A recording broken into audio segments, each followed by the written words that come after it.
crypto pirates? Welcome to your Discourse Syndicate. Captain RG3 here to welcome you to your FN Hangout. Welcome, everybody. Let's check the chat room. We got a cool stream going to be happening tonight. Who knows what can happen, though? The FN Hangout always turns out to be something special. You never know what's going to happen, who's going to show up, how it's going to turn, who's going to get drunk, who's going to fight, who's going to FUD, who's going to moon boy, whatever. So I'm going to get my coffee in because I want to be awake for this one. On top of all that, couple announcements. Dogecoin, fuck you. Fuck you, fuck you, fuck you. Fucking 800% fucking gains for you fucking TikToking motherfuckers. Fuck you, Dogecoin, and the TikTokers. All of you guys. Eat shit. Fucking tired of this bullshit ass fucking crypto fucking bullshit. God damn it. Anyway, enough about that. Oh, God. So stupid. So fucking stupid. But what can you do? This is crypto. So, Dogecoin, good for you. Good for you, Dogecoin. All right. Now, our buddies over in the crypto space known as Australia, we have one of our. Oh, hold on one second. What happened here? How did this happen? My YouTube. Where is the YouTubes? The YouTubes. All right. Is everything live? Chat room? Is everything live? Yep. We live. Let me see. Yep. Oh yeah. Okay. Looks good. Yep. Good. Okay. We're working. Let me see here. Where is my Twitter chat room? Sorry, guys. Wasn't 100% prepared for this one, but anyway. Where are the let me think. Just give me a second. Stand by.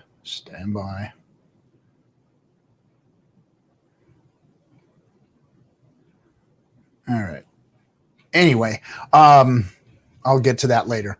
But Cutthroat announcement. So one of our Cutthroats, Day 43 OG, you guys know him as Day 43 OG. He just had a little Sheila, and we're calling her Day 502 OG. She was born today, so congrats to Day 43 OG and our new little Sheila pirate. She'll be she's a cutie, man. He put pictures up in the Cutthroat room. Proud papa. It was cool. Love seeing you Hexicans having the kids. Ground you. Put you pirates on land for a little bit. And anyway, back to, you know what, Toblerone? I had Doge. I got a bunch of Doge as a joke one time. I bought a bunch. Stupid. But back in 2014 or whatever, had a bunch just sitting in a wallet.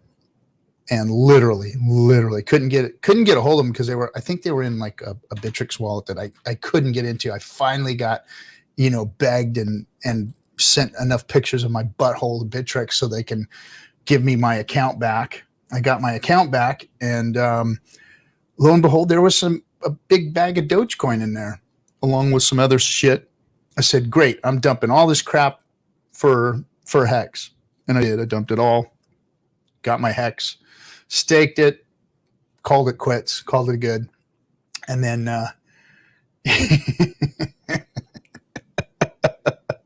fuck you, Dogecoin. Fucking shit. Oh, anyway, enough of that. But tonight's a very special night because my first mate, my right-hand man, the man who started this all with me, you guys know him as DC Crypto, Dollar Cost Crypto. He's been lost at sea. And tonight, for the first time, ladies and gentlemen, I give you from the bottoms of Davy Jones's locker, DC Crypto. What's happening, bro? What's crack-a-lacking? What's going on, you guys? Man, missing you. Good to see you. Good to see you too, man. Thought I'd bring the presents. The president. Are you bringing some You better have some fucking green candles in there, man. Oh, I got some green candles, man. But damn, dude, I'm really happy. You know, I'm really fucking happy for the Doge guys, man. Because you know why? That means dumb money got money, and when dumb money got money, they lose the money. But see, this is what. So, oh man. So my good friend, Crypto Wendy, she was like, yeah, my TikTokers are doing really good right now. I'm just like, fuck, man. I read a fucking awful post of this guy saying that like this is the shit's going everywhere. I'll post it on Twitter later, but basically this guy this guy is basically like a little brother, right? He has a big brother and he's like the small brother, right? And he's saying that he has like an older Chad brother. Super Chad. He's like, my older brother's a fucking Chad. The dude just lays it down and stuff. He's got a beautiful wife and stuff. They've never been into crypto. I've been in crypto for 2.5 years. I'm up like 2 or 3x on my money since I got into cryptocurrencies. His wife ends up buying Doge and they're up like more than like fucking 8 times on their money. And he's like, they've made more money in 2 weeks than I've ever made in crypto. It's so fucking embarrassing, man. It's so embarrassing. But now, so here's the thing. There's some big ass Doge bags out there from the OGs, right? Some OGs. I mean, they've got to be cashing out, right? They got to be like, fuck, we're never gonna see this again. We better fucking dump this shit now.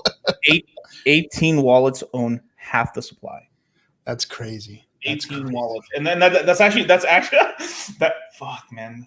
Oh my god, that's what Elon Musk was saying about Doge. He was saying like, hey, you could probably scroll back on his tweets and stuff and everything like that later on, but Elon was pretty much saying that he wanted some of the whales to start selling off their Doge because it was too concentrated and stuff. But of course, nobody listens. He's like, fuck that. You, Elon. Yeah, okay, Mr. Crypto influencer. Thank you, buddy. Oh boy. Elon's like, you guys, I want the whales to start selling their stuff. Well, Elon owns 17 of the 18 wallets. He might. Maybe a Dogecoin was his idea. Who knows? Oh, speaking of, I got my SpaceX shirt on today. Oh, okay, cool. I got this one when I moved the shuttle, the first human shuttle, the capsule. Oh, really? Yeah, they gave me this kind of like as a going away, whatever. I also got a piece of a piece of tubing from one of their flights. One of the pieces that one of the ships that went up and came back down. Yeah. I got a flight. It says it's got a little tag on it. It says what does it say? Flown something flown. I can't remember. I got put away. But yeah, I got a piece of SpaceX space memorabilia. Perfect. You know what? I got a cool sign too. I got a sign in the garage. Yeah. Special parking, SpaceX parking. I got a parking sign. SpaceX parking. yeah. Sign fell off the fence and was laying underneath my truck. So I threw it on my truck, took it with me. Yeah, I stole a SpaceX sign. You know what makes me sad? Every time I leave. Are you in the bathroom? No, I'm right here. I'm just putting something on. I gotta come back right. I mean, every time I leave, bro. Are you cosplaying right now? Yeah, I'm cosplaying, baby. Shit. You wanted DC, now you got DC. All right, let's see it. All right, give me a second. I'm almost there. Now, I've seen the moon suit, so if it's better not be the moon suit. I've already seen that. I got more moon suits. What you talking about? Shit, I got a lot of moon suits now. I'm just waiting for my helmets to come in. I saw the orange one. Yeah, I'm wearing my orange one because you know what? I haven't tried my blue one on yet. Shit. Boy. I gotta come here right on orange, man. You got some helmets coming? Yeah, I got the helmets coming. I don't know why they're taking forever. I also ordered some other stuff too, and it's still. Don't you get hot as fuck in that thing? No, this fucking suit is amazing. It's so I could wear this all day. Dude, I love this one. The other ones are hot as fuck, man. Fuck, dude. This one right here, man. Oh my god, I could wear this all day, dude. This should be my jam. I'm thinking about making this a uniform. Oh man. What a week. It's been a rough week for me. Okay, everybody. So what I'm going to do is I am going to tweet out the link, because tonight is for you. So if you're new to the show tonight and you don't know, this is the FN Hangout, which means it's your show. You get to come in and be part of the show. The link is out there in the Twitters. It's out there in all the chat rooms. And let me put it, I'm going to put it in the room here. And boom, there it is. There it is. There we go. So there's the link if you want to come in and join us. We do have another cutthroat waiting in the room here. So we're going to open it up in a second as soon as I get done with our reunion here with DC, being he'd been gone so long and busy working and doing all of his other stuff. No, definitely, man. But yo, man, some crazy stuff's kind of happened since I left, man. And came back, man. Holy snap, man. You got the PulseChain, you got the Pulse Hex, supposedly. You got all this jazz coming out. It's Hex got really interesting. It has gotten interesting. We just haven't seen like any monster price. Now we've run up to close to 2 cents. So we can't say that we haven't, and we've run up solid. We haven't run up like, what's hard is like, it's like, we're the ugly girl that made it to the prom, right? I mean, we're just like, we're there, but nobody gives a fuck that we're here because nobody's coming to dance with us or whatever. We're there by ourselves, and we made it there, but nobody's with us. We don't have a date because it's just going freaking sideways, man. It's like, we've got some gains, but we haven't pumped like everything else is pumped at this point. But I think maybe that's a testament to its decorrelation of the whole crypto space. Hex is kind of like on a trajectory of its own, and really, that might be a good thing, to be honest. Right.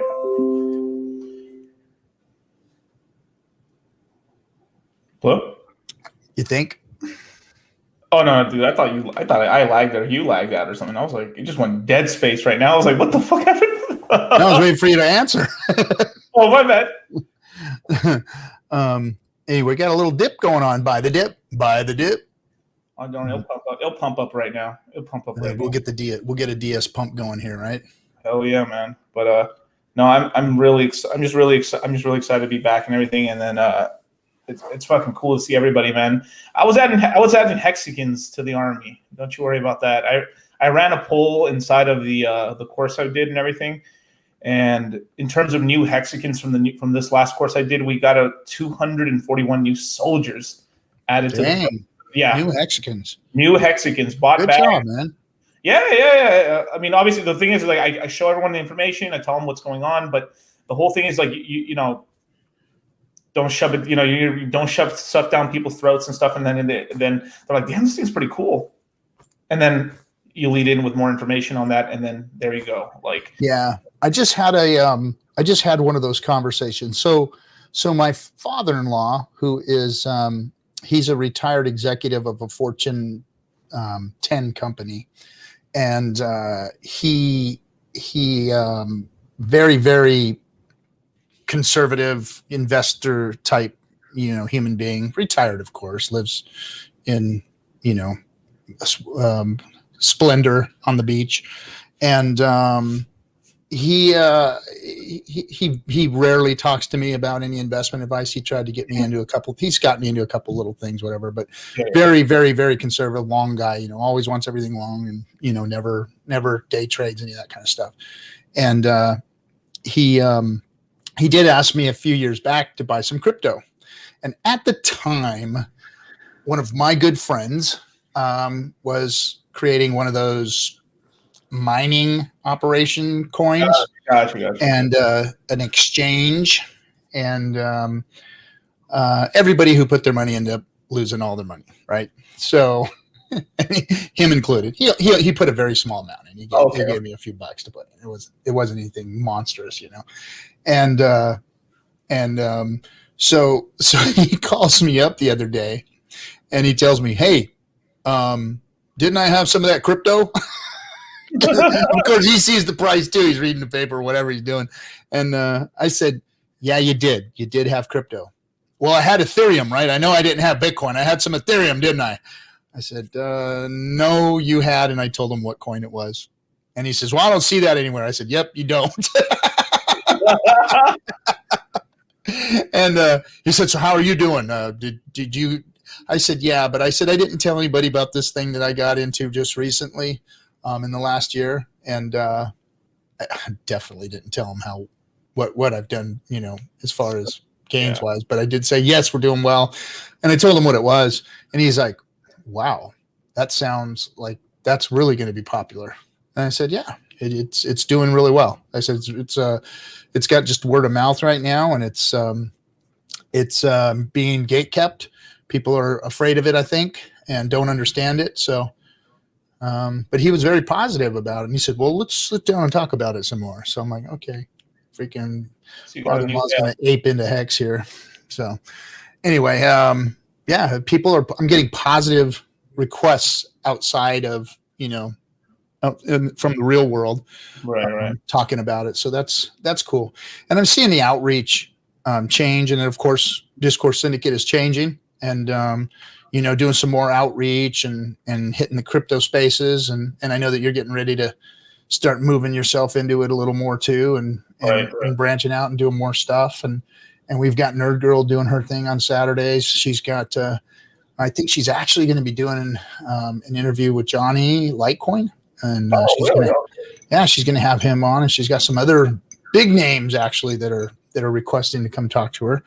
So she's hooking and jabbing out there. She's going to have some really good guests, and she's building bridges. So she's working on expanding our reach and getting us out in front of some more crypto folks. And it should be, it's fine if you're a trader, you're into the trends. Like, there's people out there, they're big traders out there that are in Doge right now because they know what it's doing, and they're playing the game. And my hat's off to them. That's fine.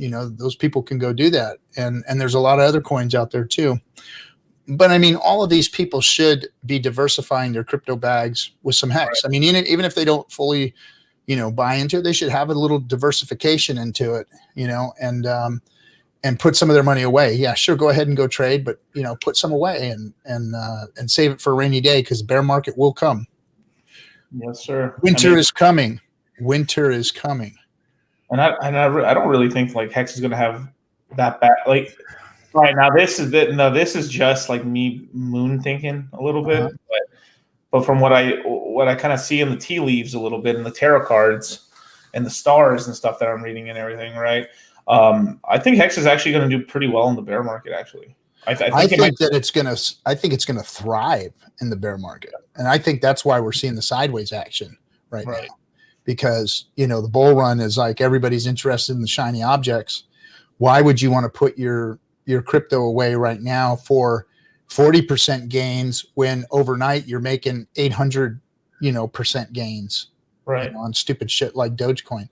So it's not the shiniest thing in the box right now. And even at 40% gains, that's not a shiny object. That shows you how fucking topped out crypto is right now. And again, like everybody's saying, that doesn't mean that that's as far as it can go. But man, there's so many top signals in. Man, this smells so much like 2017. Man, it just reeks of it. We're coming up to a short-term top. Basically, we are.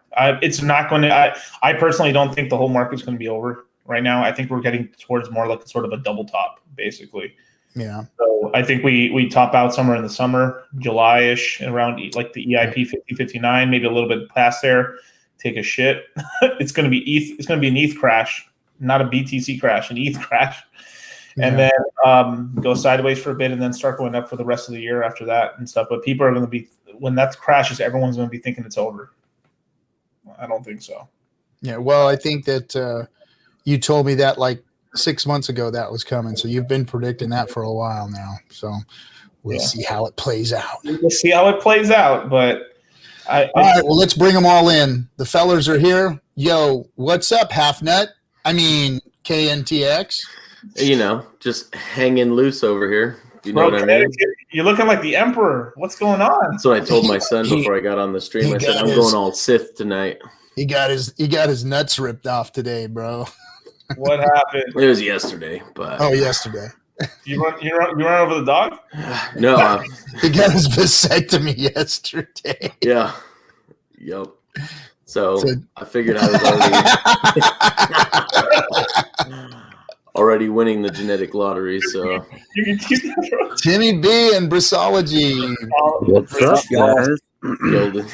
He's been gilded. Yes, he has. One He's ball a eunuch. kinetics. He's a eunuch. One ball. I call him Half Nut.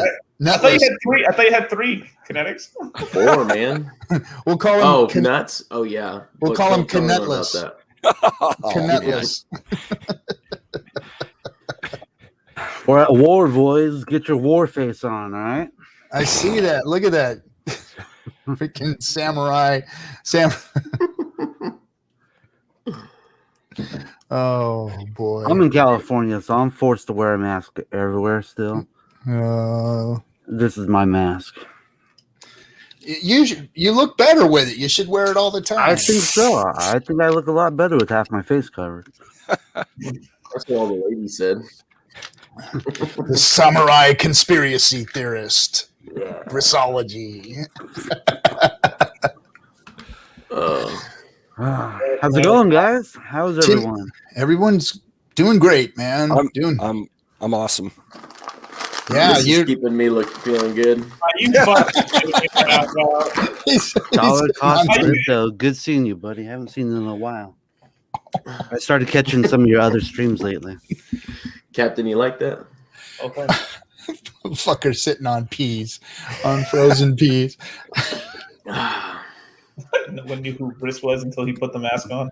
That's just wrong. Why are you're making me hurt, man? Why are you even on here right now? I'm hurting just thinking about company. Misery loves company. Get off me. I'm happy over here, bro. Don't be putting that misery over here. Thank you. Timmy, you're looking like more and more relaxed every time I see you, bro. Well, a lot of that has to do with the fact that I've improved my lighting. I got a new mic, got a new camera. I just feel good. Just feel like I'm getting into the swing of this. Hell yeah. Nice. Well, you got like a tan. It looks like you got a tan going on, like you've been hanging out at the pool or some shit. I mean, well, I did spend the last 2 days painting somebody's porch, so I've been outside about 6 hours a day in the sun. So yeah, I'm getting some tan. It's good. Nice. Looking good, looking relaxed. And I got a haircut too, so I feel a lot better because my hair's really thin, so it just sucks. So I always have to just keep it short. Cool. So Hex. I like Hex. It's a good thing. I'm pretty stoked about what's about to happen with the new PulseChain. It's going to be great because basically the OG ETH guys, they made the playground suck. We tried to go onto their playground, and unfortunately we brought a way better thing to play with, and they didn't like it, and they put up the tolls that kind of effed everyone over. I looked at, I have a monthly in-stake, and I tried to do like an early in-stake today just to see what the fee was. I didn't actually do it, but the fee was $300 fucking dollars, and on an $800 stake, and that's fucking ridiculous. And so they made the playground really fucking shitty for people like me and everyone else, and that's not fair because that was a long stake. I put the time in. That's my fucking money, right, guys? Now they're taking it away from us. So I really super duper appreciate what Richard Hart is doing, because he's basically saying, all right, your playground fucking sucks. Mm-hmm. But you know what we're gonna do? We're gonna copy, paste it, and now we're gonna have it's just gonna be such a better playground. And because he's doing the whole damn thing, everyone is just gonna be incentivized to just hey, if you want to come over here and pay way less transactions, be our guest. And you know it's going to take a big old market share from Ethereum, I believe. And too bad they really messed up with this last update and everything. So Did you go ahead? What's it cost to do good accounting? I don't know, but when I did it once, it was the same fee. Same fee, yeah, because it's got to do the math. It's got to do the maths on it, and right, yeah. And then I remember I accidentally did the good. It was like $40 back in the day, and I did it. I was like, okay, maybe the regular end stake won't be that much, and so I did the end stake. It was another $40. I was like, really, $80? And now I wish those were the days. Yeah. Pulse is going to be so awesome that it's going to turn KNTX back into a fully armed and operational battle station. Hell yeah. That's what I'm waiting for. I just said we're at war, all right? Yeah. I mean, you think it was magic that they did this Berlin fork right on the fucking IPO of Coinbase? Yeah. Magic. Just magic. They chose that thing. Magic, like, right? So, like, so they pretty much says, okay, so what we're going to do here, okay, you guys, so we need to bribe the miners. But, okay, how can we get away with it without pissing off everybody? Yo, let's put this update where the fees go up high on the day that all the plebs get in on IPO day for Coinbase. Dude, no one's going to be the wiser, and everyone's going to say that Coinbase's IPO is the reason the gas fees are high. Yeah, let's do it. On 3. It's all sinister and evil, man. The crypto's a fucked up space. I always had the inclination that Binance has something to do with it, as they pump up their smart chain all of a sudden to like that was the one that really started the bull market. When you see the Binance coin just start freaking pumping up, I'm like, oh yeah. And then the ETH fees really started ramping up. I'm like, what the hell? I mean, dude, but there's also like another hidden. I never really like thought about this. I've told KNTX and Captain about this in private. I never thought about this whole space, right, in terms of like why they want the gas fees high, right? Like, so part of it's like, yeah, I'm sure the miners are making extra money, right? But there's a whole side of this money game that we're not seeing here. That they so you heard of people who yield farm and like do like liquidity pool mining and all that jazz, right? Well, the reason they like the high gas fees is because it gatekeeps smaller guys with smaller amounts of money from doing that. So it keeps the yields higher for them. So it's like if every guy can essentially take his $1,000 and earn on it, then it kind of lowers. It kind of increase, because if you know how liquidity pool mining works and all the other stuff, it's basically money equals hash power, basically. So the more money's in the pool, you have to have more money to be more percentage of the pool. So if they put the gas fees high, it kind of lowers the pool a little bit, and then makes it less competitive, so they get more APY or APR for the money. It's kind of like the equivalent to the New York bit license. It keeps out all the small guys, and it only allows the super big companies to actually get a foothold in that particular market. Dude, so and that was kind of the beauty of Hex, and I think we're going to get that back on Hex right now and everything like that. Like, I know a lot of people that are essentially they're just dollar costing into Hex, but they're saving up their Hex right now to get enough to even do a stake and stuff. And I'm telling people even right now, this is not even FUD though, because it actually helps the price out a little bit, because they're buying up the coin and keeps the APY higher and stuff. But they're saving. I mean, I'm pretty much telling people don't make a stake under 80K. Pretty much, it keeps with the higher gas fees, you got to keep having higher amount of Hex. Yeah. But hey, man, times are changing. Don't you worry. So I have a question. I got a question, and I bet you KNTX might be able to answer, because, man, I've seen you answer some questions, and you're surprisingly smart, bro. Surprisingly.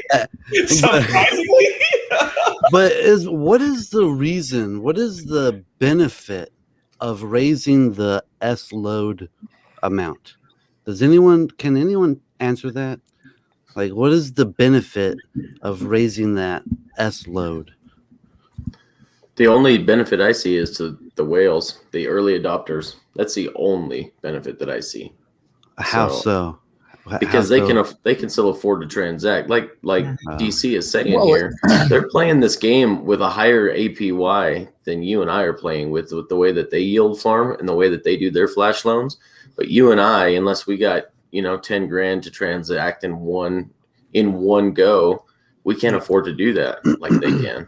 But the developers or whoever decided to make this Berlin fork, they didn't go, all right, let's keep out all the broke plebs. Let's raise up the fees because, that wasn't the intention. There was some kind of benefit to doing this, right? Yeah. I think Eshkatar just said it, but I mean that was part of it there too and stuff. But the other part of it too is that they're trying to be good to the miners too, because they're about to fuck them. Yeah, they're about to fuck them hard with staking. Living 2.0 is going to fuck them, so they're trying to feed them right now so that they'll won't feel so fucked. It's some KY and a reach around is what it is. And they're hiding it behind. It's supposed to protect from an attack vector. The only attack vector that I can think of is exactly. The only attack vector I can see is CZ spamming the network. And so this is supposed to make it more expensive to spam the network. But dude, it's the ETH guys themselves that are spamming their own network. You want to you were talking about the whales and this benefiting them and what it is that they're doing and whatnot. You guys want to go see something? People that are talking about this, if you go to the guys that what is it? Kobe has Up Only his show, and he had Sue in there. He had Light. He had a couple other fun guys in there, and I think it was. Let me see if I can find it real quick. I think it was Big Brain Crypto Club or something like that. Dude, you want to know? You want to know? So go listen to that, and it'll kind of explain. Big Brain Crypto from Crypto Kobe up Only is his channel, and they were talking about that and what they do, and they're talking at a higher level, and Sue even said it on Twitter the other day. He's like, yeah, you know what, you got in, you got wrecked in 17, you got smart, and now your new buddy getting in is killing you. He's killing you because he just freaking aped into Doge and stupid shit and XRP and he's killing your ass, and you're the smart one, right? So it's like, fuck. Yep. Not I though. Not I.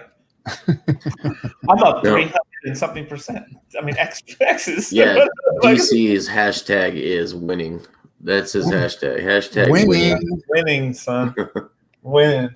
But dude, it's a dangerous game. It's a dangerous game. I had this whole yield fucking thing. This is why Hex is gonna be really big. But once I think a lot of these guys are just gonna come around. Well, I think once we have the PulseChain and everything like that, and these guys essentially, they get their airdrop of Pulse or PulseChain, Pulse Hex, or let's just say PulseChain, the ETH version of it.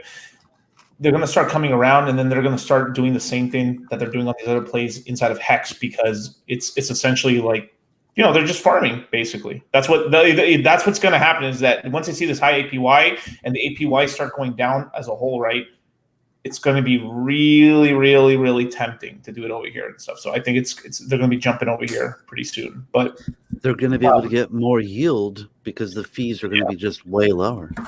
Right. So I'm doing cupcake swap on the new PulseChain. You guys can come yield farm. I want you to put all of your stable coins and all your coins in my new DEX, my cupcake swap, and let me know when you guys have put all that you own into it, because then I'm going to rug pull it. And I can't wait, guys. So I can't wait for you guys to come join me on cupcake swap on PulseChain.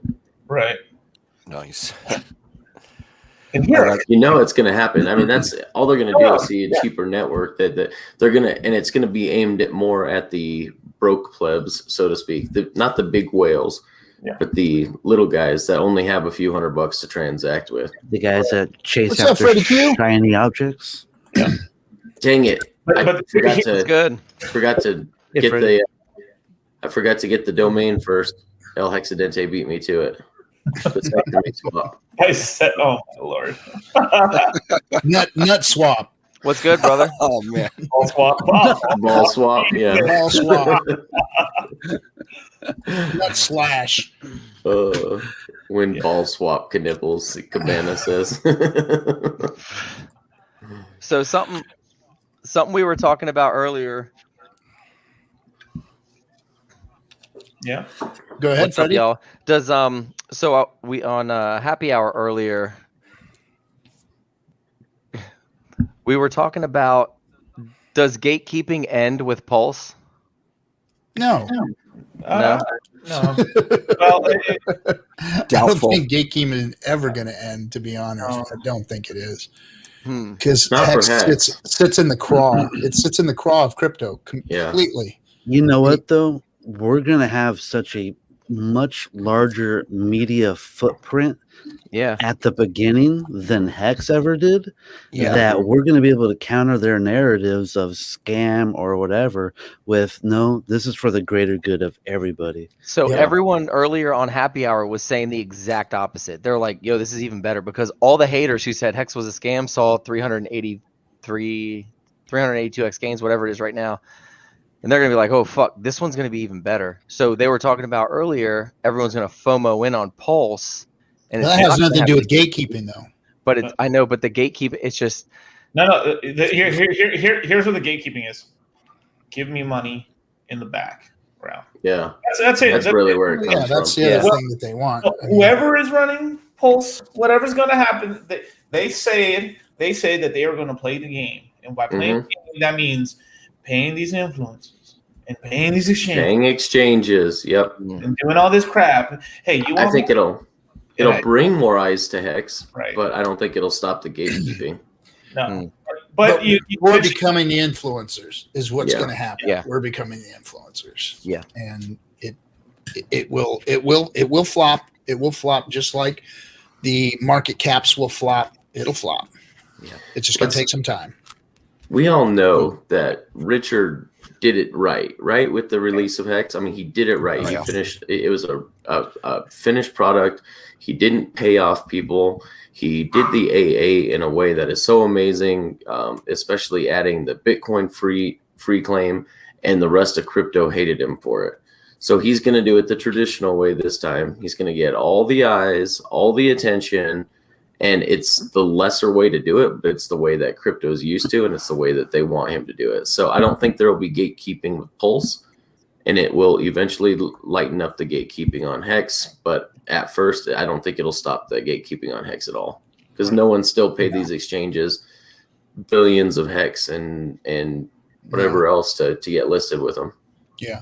Yeah. I mean, we interviewed Clay from Nomics. I mean, he's the only guy that I know out there that has shown integrity, just from talking to him, being able to see him and talk to him and look at his face and have a conversation with him. You can just tell that there's integrity behind his product and what he's trying to do. So hats off to him once again for being different in the space.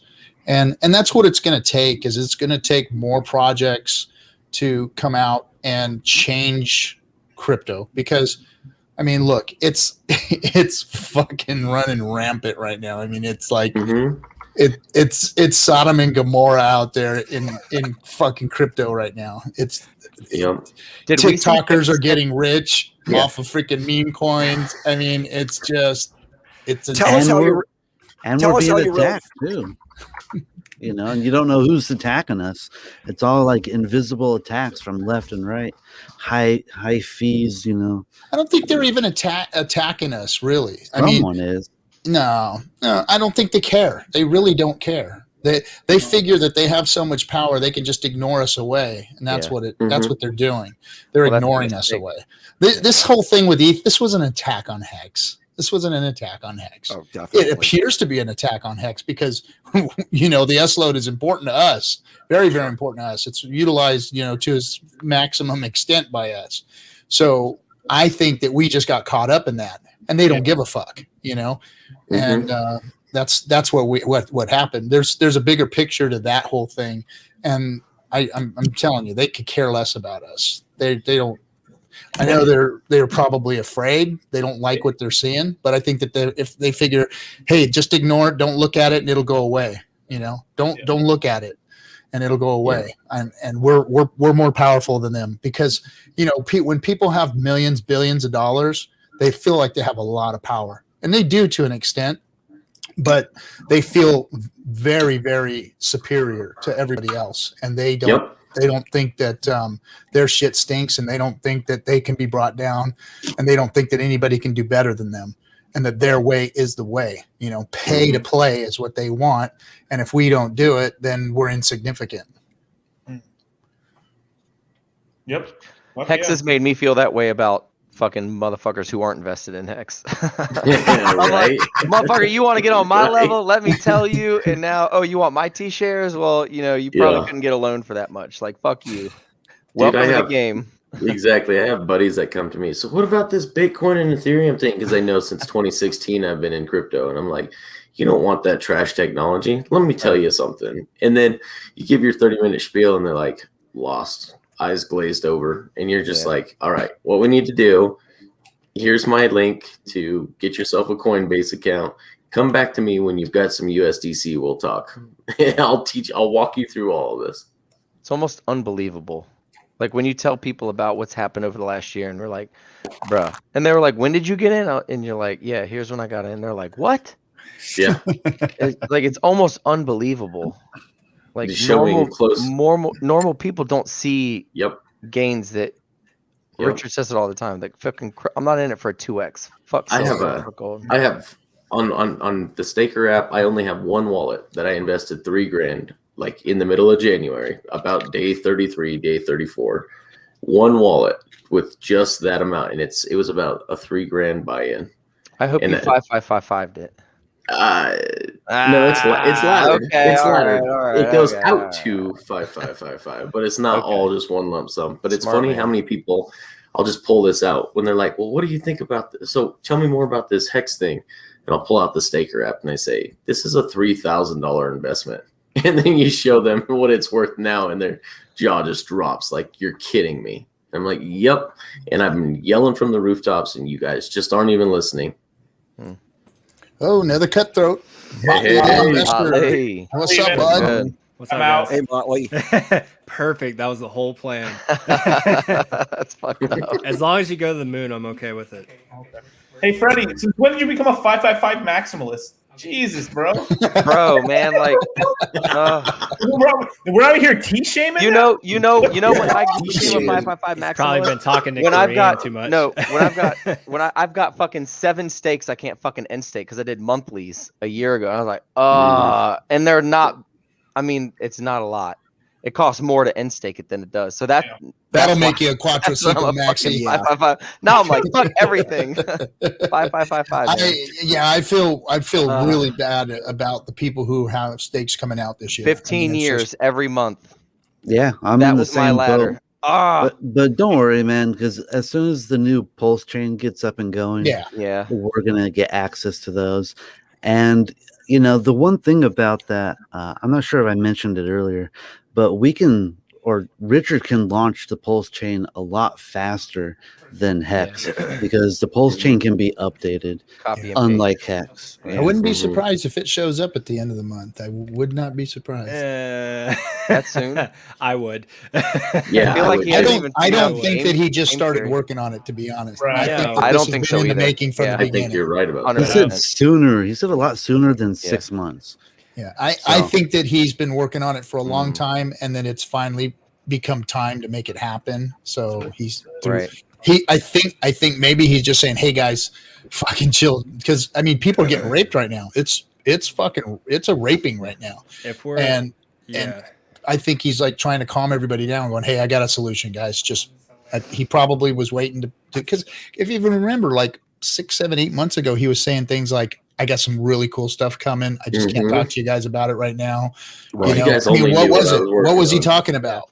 You know, what Yep. cool thing was he talking about? Well, this is a pretty cool fucking thing. So I think that they've been in the works on this for a while, and it's just time. And he put it out there so that everybody can calm down a little bit because it fucking hurts right now. It fucking hurts. If you've got stakes out there right now and you didn't have a bunch and you got in early and you didn't have a bunch to put in, man, it really sucks if you're pulling stakes out right now and you're having to pay, half of it in fees. So and you had daily stakes. Man, Daily stake. Those people. Did, I remember Dollar the Cost, Is my crotch Dollar right now? Cost did that, right? Pretty close. DC? DC did, and you know who did it every day on Ah. stream was Hodl Dog. Hodl Dog Yep. was like, Yep. "It's my day 43 here. I'm going to put Thursday. We, Today talked I about this. that I on- just claimed my Yo. and he did it. talked Man. about Thing, that he's gonna be yesterday. laughing when Pulse rolls out, though. He's gonna be like, my dollar stakes are getting paid, motherfucker. I don't think Pulse is Yes. I don't think it's gonna come out this month though. Like Hey, we got a new. after that stream, it seemed like he still had too many things that he was trying to figure out. But I mean, let your stakes bleed right now. Worst case scenario, probably 5 months from now, it does come to fruition, and you might lose about 18 to 20%. So just my stakes Yeah. be patient. Hold on one second. Hold up, everybody, real quick. We have somebody. We have a new Hexican coming in, or I don't know who it is. We have Juan coming in. Haven't seen him before, but he's here. Welcome, Johnny. By the way, didn't ignore you, buddy. But let's bring Juan in since he's brand new. Hold on a second. Juan, how Hey, you Johnny, doing? good to see you. Hey guys, thank you so much for having me. I'm just invited here to talk about shares today because I participated in Nice. the math behind Brennan's awesome spreadsheets. So yeah, Okay, cool. that's if the subject comes to field, I would like to add some comments there. But yeah, thank you. Yeah, well, we want you to join us. So Appreciate you coming, man. We're getting all filled up tonight, that's for sure. So what's up, Johnny? My mic's being like crazy right now, so I don't know if I'm coming through clear to you guys or not. Sounds great. Sound all right. I can hear you fine. Perfect. Taking the skeletons out of the closet, I see. That's the shit that's laying around. The other I stuff's know. in the closet. That's just the shit we can see. I almost need to flip my TV so I can hear what you guys are saying. Oh, man. You guys can hear me, but I can't hear you because when everyone starts talking, it's like all scrambled for me. Well, that's going to be difficult. So let's get to Juan real quick. Juan, what was did you have a question that you wanted answered, or you wanted to come talk about something you said? I missed it. Yeah, sorry. No, no question really. It's only to discuss about t-shirts over time, the prediction and the math behind the spreadsheets for stake outcomes estimates that we did in the past with Toby One and Brennan. So I was mainly just participating in the math behind the spreadsheets, but the bulk of the work was done by Brennan and Toby One with the simplified spreadsheet for onboarding people. Oh, you're talking about Toby One's spreadsheets that they were going to simplify. Exactly. Him and Brennan. Yep, gotcha. Okay. Yeah. Well, maybe we'll pull those out later or something. I'm not sure. We don't do a whole bunch of that on this stream. The stream's like kind of like for Yeah, fun. we don't pull out too often here.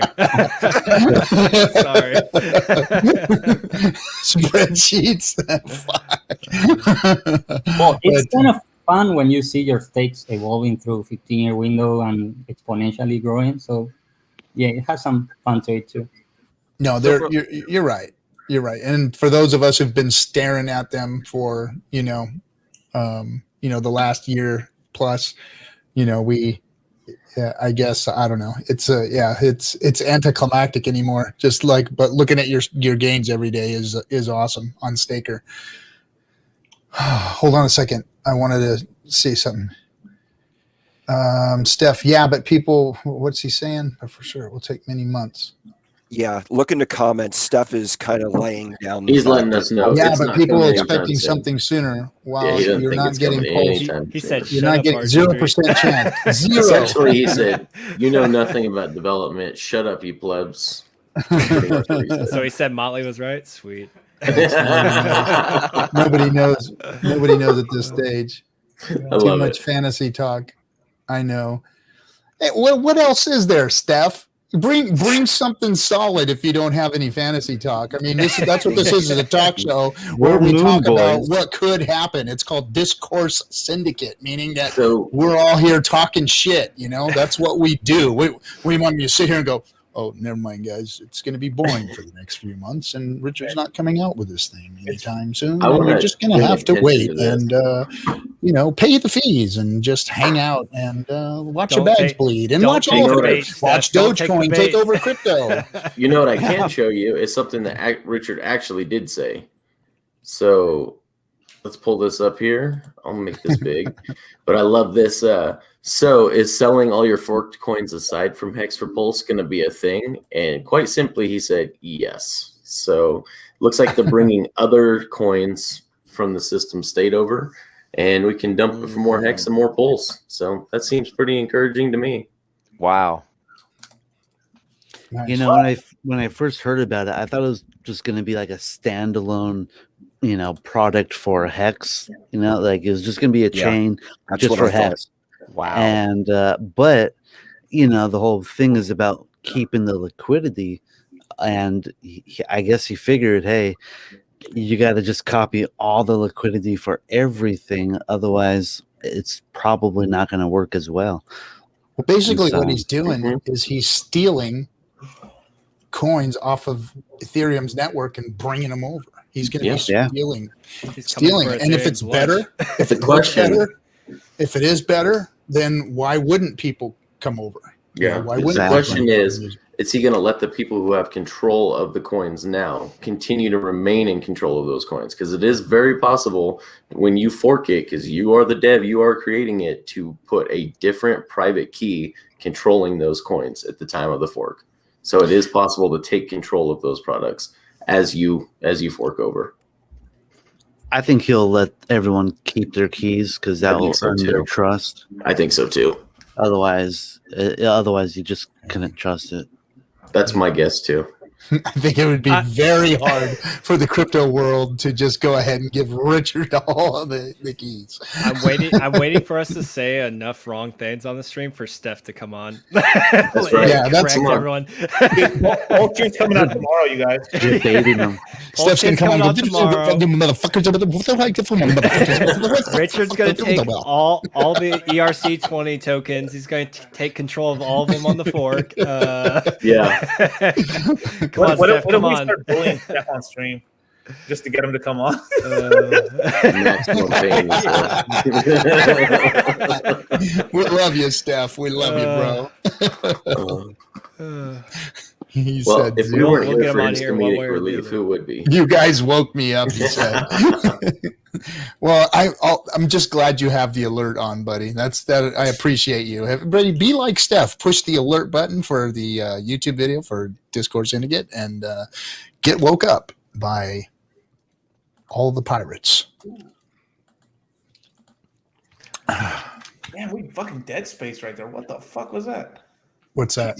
Just everyone got quiet as fuck. It was like, An A angel hiccup in the passed by. time-space continuum. Well, Right. well, my Yeah, dude, roommate's that's like drunk, twice already. so I'm like, I'm. And then everybody silencing talks over myself. each other at one time. Yep. See, he's drunk. We're out of Can you sync sing tonight. for us? Yeah. Oh, who else do we got coming in here? Or is that? Oh, oh boy, oh boy.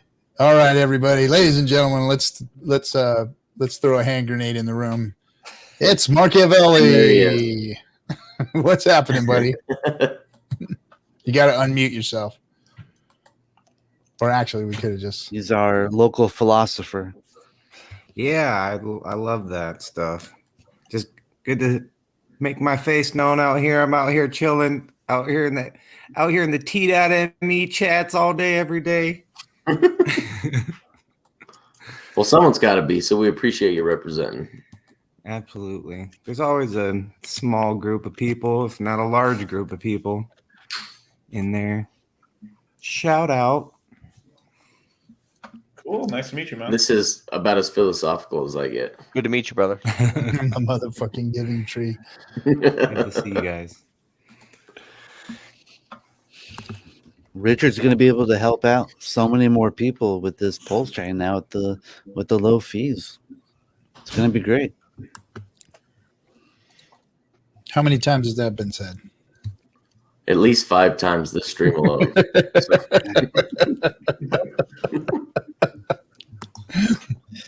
Have we gotten to a place now that we don't have anything to talk about, where people are like Steph for coming in and saying, "Would you guys shut the fuck up? That has nothing to do with anything." like and being then married it's for dead 10 space, and nobody's got anything to say anymore. Is that where it's come to? Have we absolutely Yes. come to the end of the streaming for Hex? Is that what it is? I'm gonna back out and change my name to Crypto Vince and just sit here and not say anything. You better bring the grunts if you're gonna do that, though. Oh my god. I give him a hard time, but it's like, bro, come on, speak up. Come on, man, speak up. I love Vince. That guy's great, though. He's great. He's awesome. He's awesome. Shout out to dude. Brand. Yeah, He's in- freaking I feel like Steph. he's in the Sorry, Steph. Sorry, guys. Yeah, you're bringing us down, Steph. You're bringing us down, bud. Thanks for that.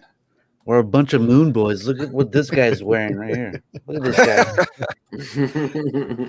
I'm not gonna lie, fucking wherever the fucking Hex conference is next year, I swear to God, at one night we got to get a nightclub and we're gonna go perform, and DJ Cryptomatic is gonna be spinning, and I want to get up and I want to do the Hexagon anthem, and I bought a fucking Moon Man suit just to do the Hexagon anthem in front of all the fucking Hexicans. I can't fucking wait. So let them talk shit, dollar cost. dope. I'm gonna be wearing my fucking. Are you guys Moon Man collabing suit. on anything, bro? DJ Cryptomatic is like He's freaking- awesome. I feel like I need to, man. I need You guys to, should holler collab, at my man. dude. Yeah. Yeah. I hit him up, just said, "Hey man, what are you doing? I'd love to I just want to get into something with you." And he's like, "Yeah, man." He sent me some riffs and shit, and I was like, "No, dude, I can't put anything. No. on. It's not my thing." But I mean, if you want, you tell me if you want a soundbite or something. Or DJ Cryptomatic, by all means, hit me up, brother. We'll do something for the morning show. Oh yeah, Don't worry. Yeah. We'll do this. MC Kinetics. Yeah, MC we did No. it after MC Cabana's, Half-Nut. I was a we did it B-boy. after Cabana's happy hour today, and it was good. He had like 40 people. Oh man. I can't rap. I was always a dancer. I was always a B-boy because I couldn't hold the tune. I'll leave that to guys like Freddie. Kinetics, I love you, bro. Hey guys, look, we have an announcement. Alpha. Oh shit, I hit the wrong button. Steph just said, "Good news! I've just heard from another dev that the Pulse testnet will be live next week." No way. Yeah, right. Steph's trolling us. You said just kidding. Oh,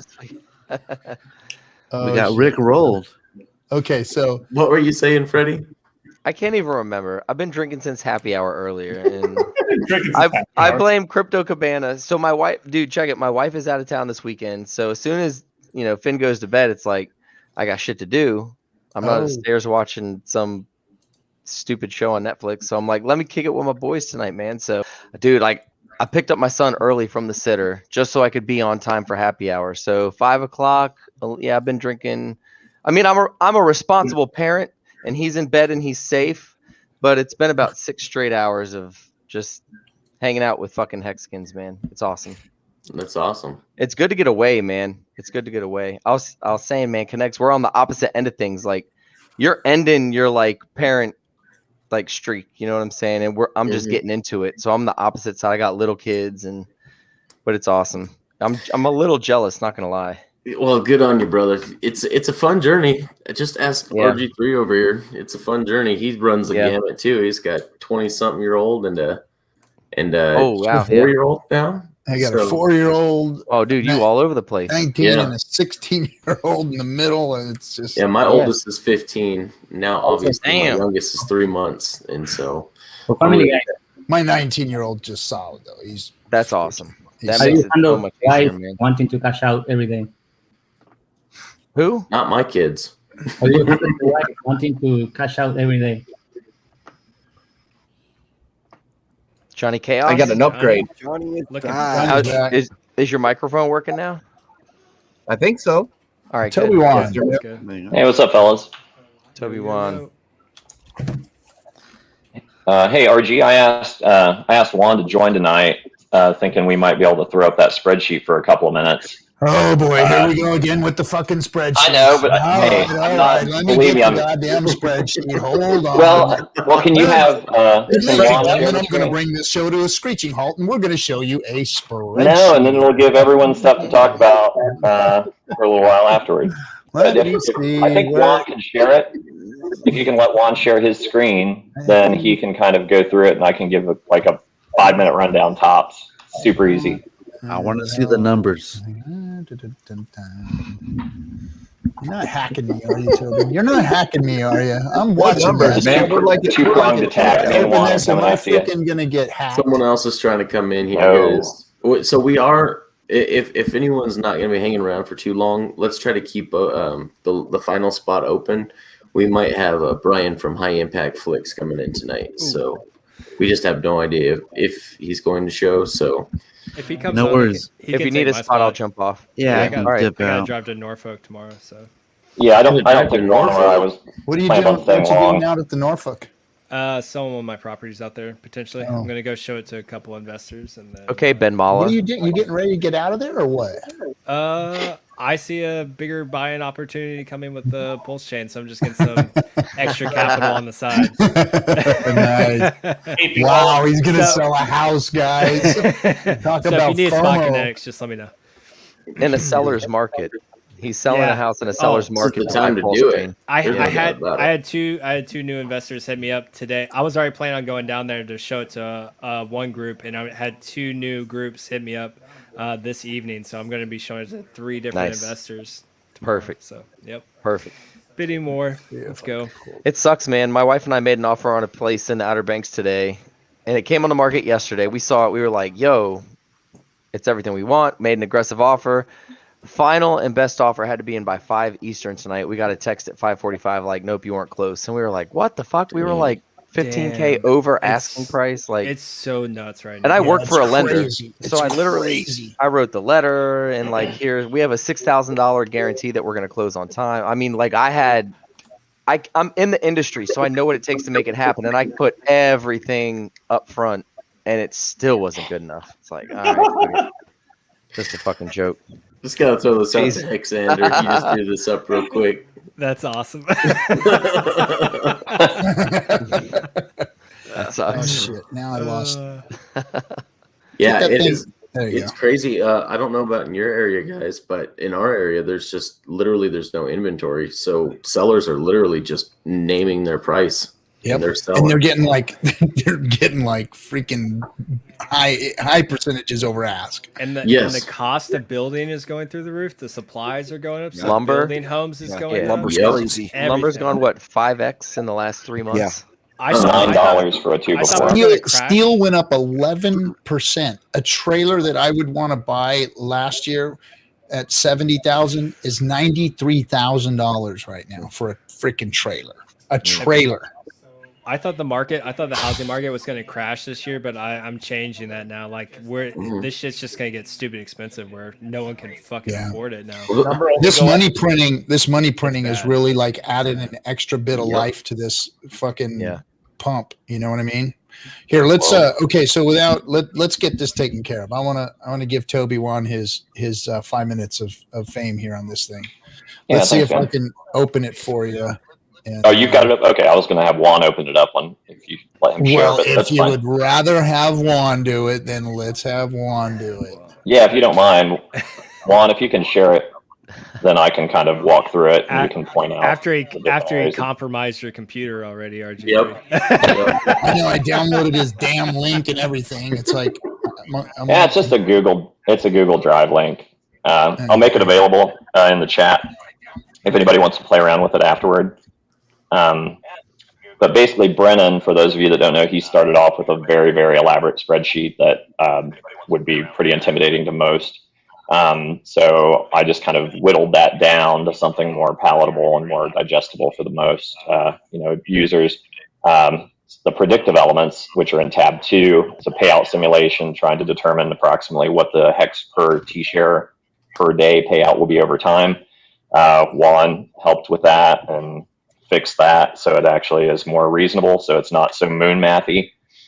And then, of course, the other element is going to be the spot price over time, which, is virtually impossible to predict. So we've erred on the really low side. That was Brennan's original kind of formula, I believe, that he came up with on the price prediction, where it tops out around $1.08 in 15 years. So that also keeps it very conservative, but still. And then also, as far as the hex per t-shirt per day, that maxes out around 40 to 50, I believe, at the 15-year mark, which is much more reasonable than the previous models that we had. Where's the spreadsheet at? Are we putting it up? Juan, will you be able to share that?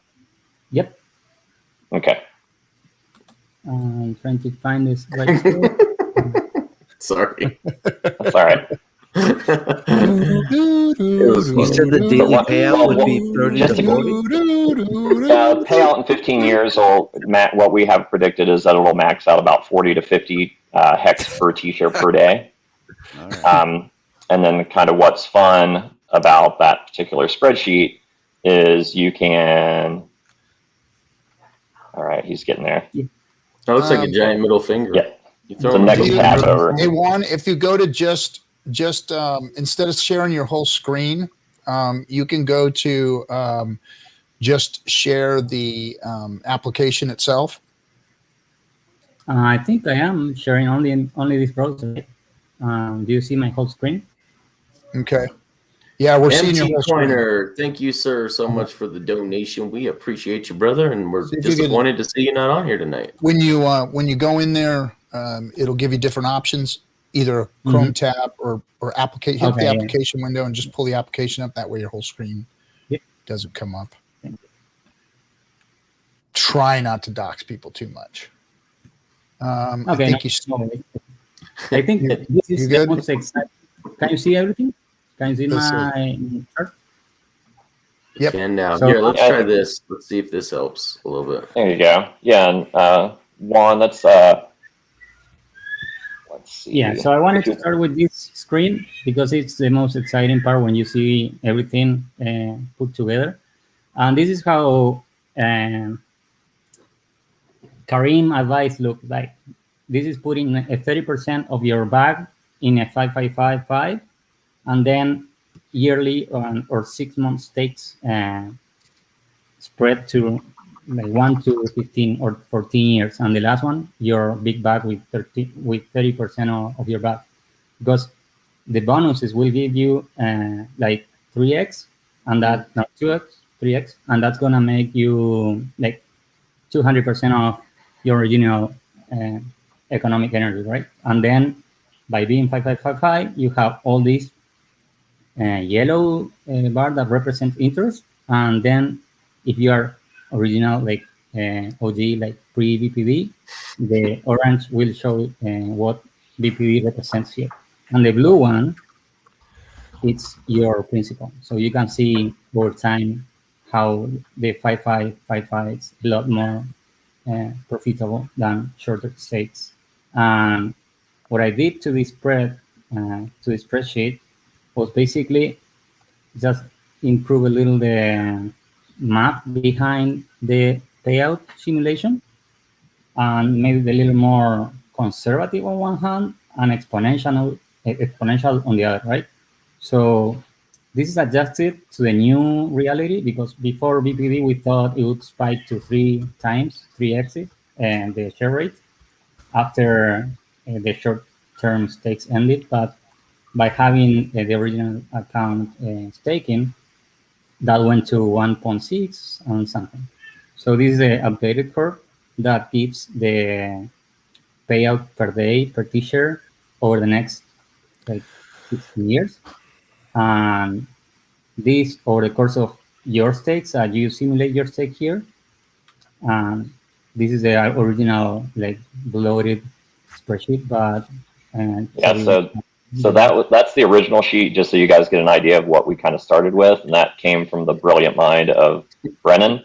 There's a lot of great information in there, but there is just it's information overload for most people. So that's why we're showing it. No, we're going to go Okay. to the one that's simplified, and that's this one. That was your So- 5 minutes to get to the simplified one. Get to well, it. hey, I was trying to be respectful of Juan's time. He's the one that is the brain trust behind this as far as Oh, the so predictive fuck elements all go. our time, right? Well, believe me, I'll tap out as soon as I show you this, and then you guys can shit all over it. Come on, get to it. Get to it. God Let's go. damn. Let's go. Okay, so on the far left, in the upper corner, you'll see the Hex logo. Just to the right of that, it will show the current price. That will pull in the current price. Right now, it's pulling in 1.8 cents approximately. This whole example is showing a starting investment of around $7,500. I did this when I was on the stream with you guys last time, and Brizology was giving some examples of, his friends asking, what a $1,000 stake would be worth in time. So I based all this back on April 2nd, and I went through and I did 30,000 Hex stakes for 1 year through 15 years, just annual stakes, all the same size. And at the point that was trading, I think we were about 1.6 cents. So essentially, 30,000 Hex was about $500. So that would be your principal. So basically, anywhere you see a white cell, that's all the areas that you would have to fill in. Everything else is formulaic.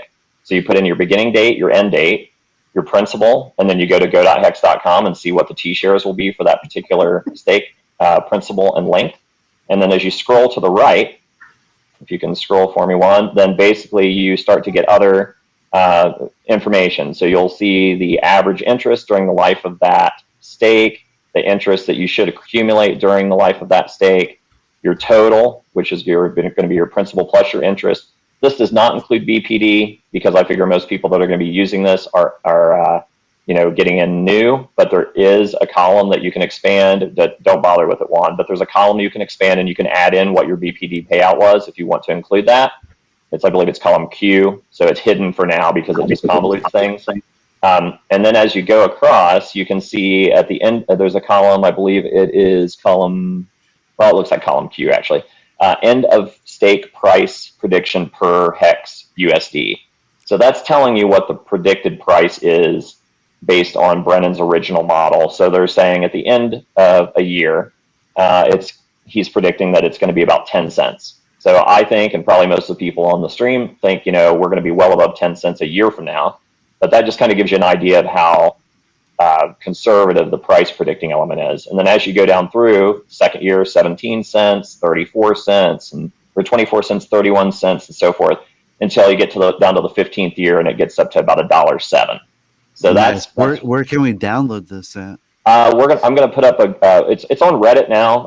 Juan had already shared it on Reddit, and then I'm going to go ahead and put a link to the Google Drive. I gave it to RG3 as well, so you guys are welcome to share it amongst yourselves. But I'll put a link up in the chat for Google Drive, and I'll put a link on Telegram. So then, lastly, just to kind of wrap up, what's fun about this is if you go over to the right a bit more, Juan, not the price prediction. That's going to be the final piece, but in the two columns that are in green and dollars. If you scroll back up, so we can see the header a little better, or maybe actually, if you move, there you go, move that out of the way. You're reading my mind. God bless you. Okay, you see this column here that says U.S. value predicted.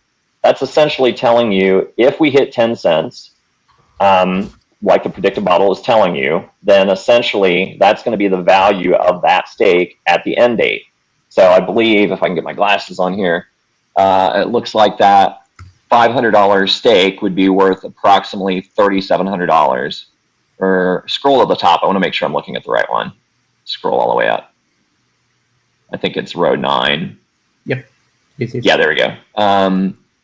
Yeah, that's predicting a 10-cent price, 10 to 11 cent price, plus your interest and principal. That would make that stake worth approximately $3,769.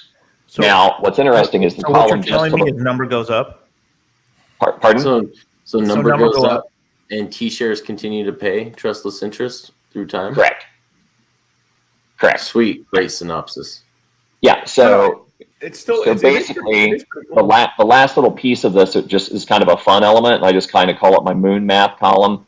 It's column R, you can see price prediction based on, and there's a white cell there, and you can type in a price in that white box, and that will extrapolate all the way down. So I said, okay, well, what if it never goes above 2 cents? How does this play out? So I have 2 cents in there. So you can see that first stake that we were just talking about, if it follows the predictive model with the T-share or the hex per T-share per day payout, as Juan showed with his graph, the 10-cent price prediction at a year, you end up with $3,769 for a $500 investment. If we stay flat at 2 cents and there's nothing at play except for the interest that accumulates, that stake, if you just go one column over to the right, the USD value of low estimate, that's based on 2 cents. So that you still have gone from $500 to $693 in a year. And then as you go down that column, realize that each one of those is just 1 year longer. So year 2, it goes up to $7,300. Year 3, year 4, year 5. By the time I think you get down to year 10, that $500 stake is worth $184,000.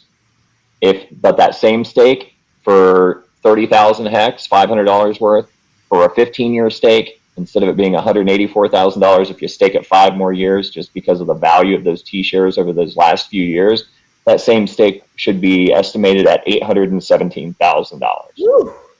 There we go. So this way, it really shows you the difference in color, between a 1-year stake or a 15-year stake with literally the exact same amount of principal.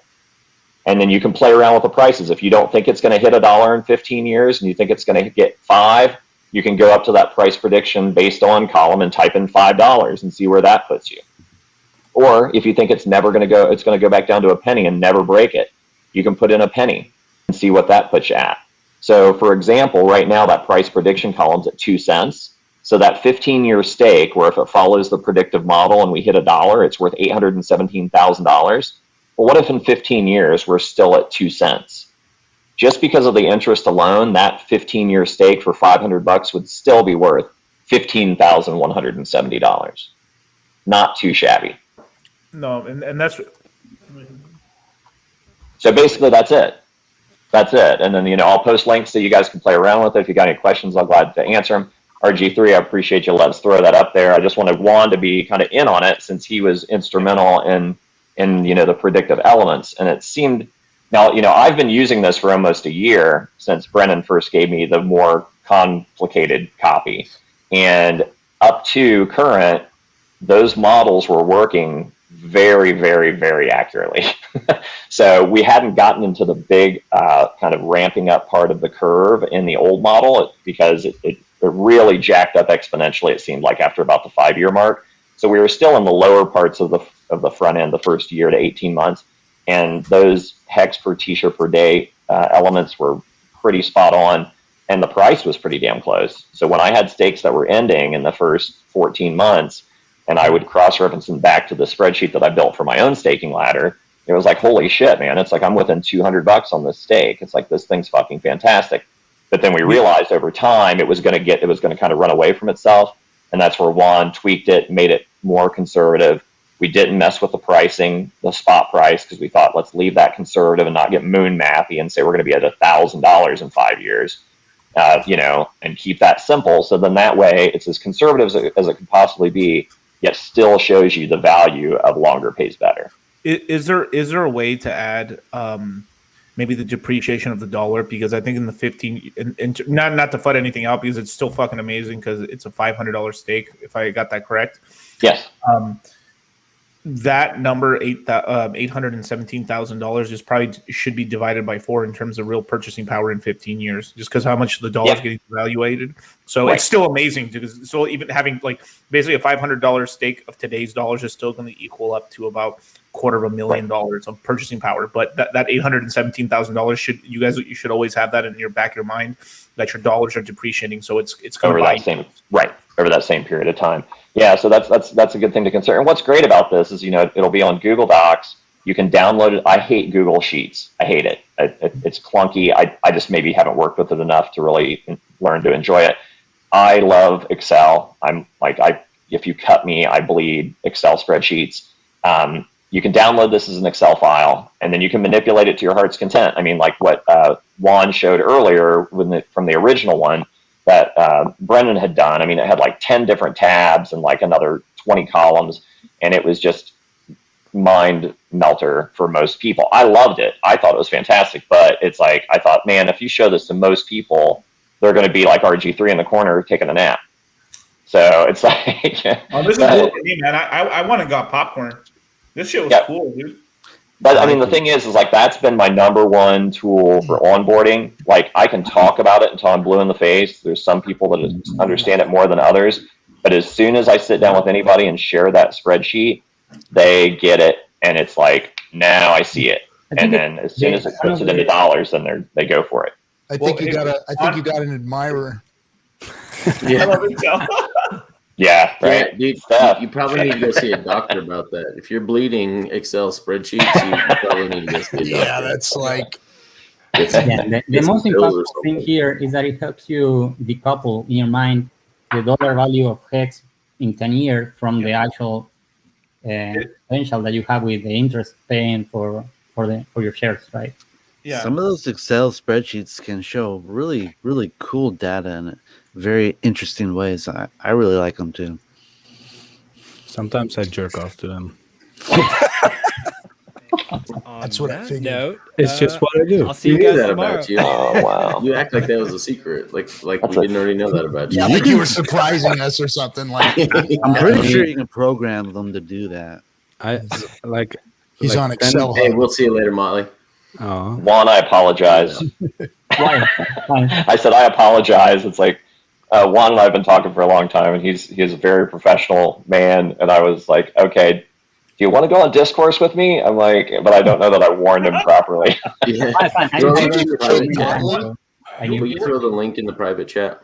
Yeah. Did you just? I'm telling you, you did a great job because I think I remember seeing the original version of this, and yeah, that was a. Yeah, Brennan sent me the original version, and I was just like, "Fuck, man, I can't." I mean, it's great. I really think that's kind of like the inside of Brennan's head. It's just like this whole universe of ideas. Place. That's a scary place. That is a scary place to be. I love Brennan, man. It's like I think Brennan's the best, and but yeah, it's like I imagine the inside of his brain looking something like Alice in Wonderland. That's what I can see it being a good onboarding tool after maybe like the first or second. One could actually make this into a crazy good website. Like if you just make this into a website and just create you can just go and plug your shit in.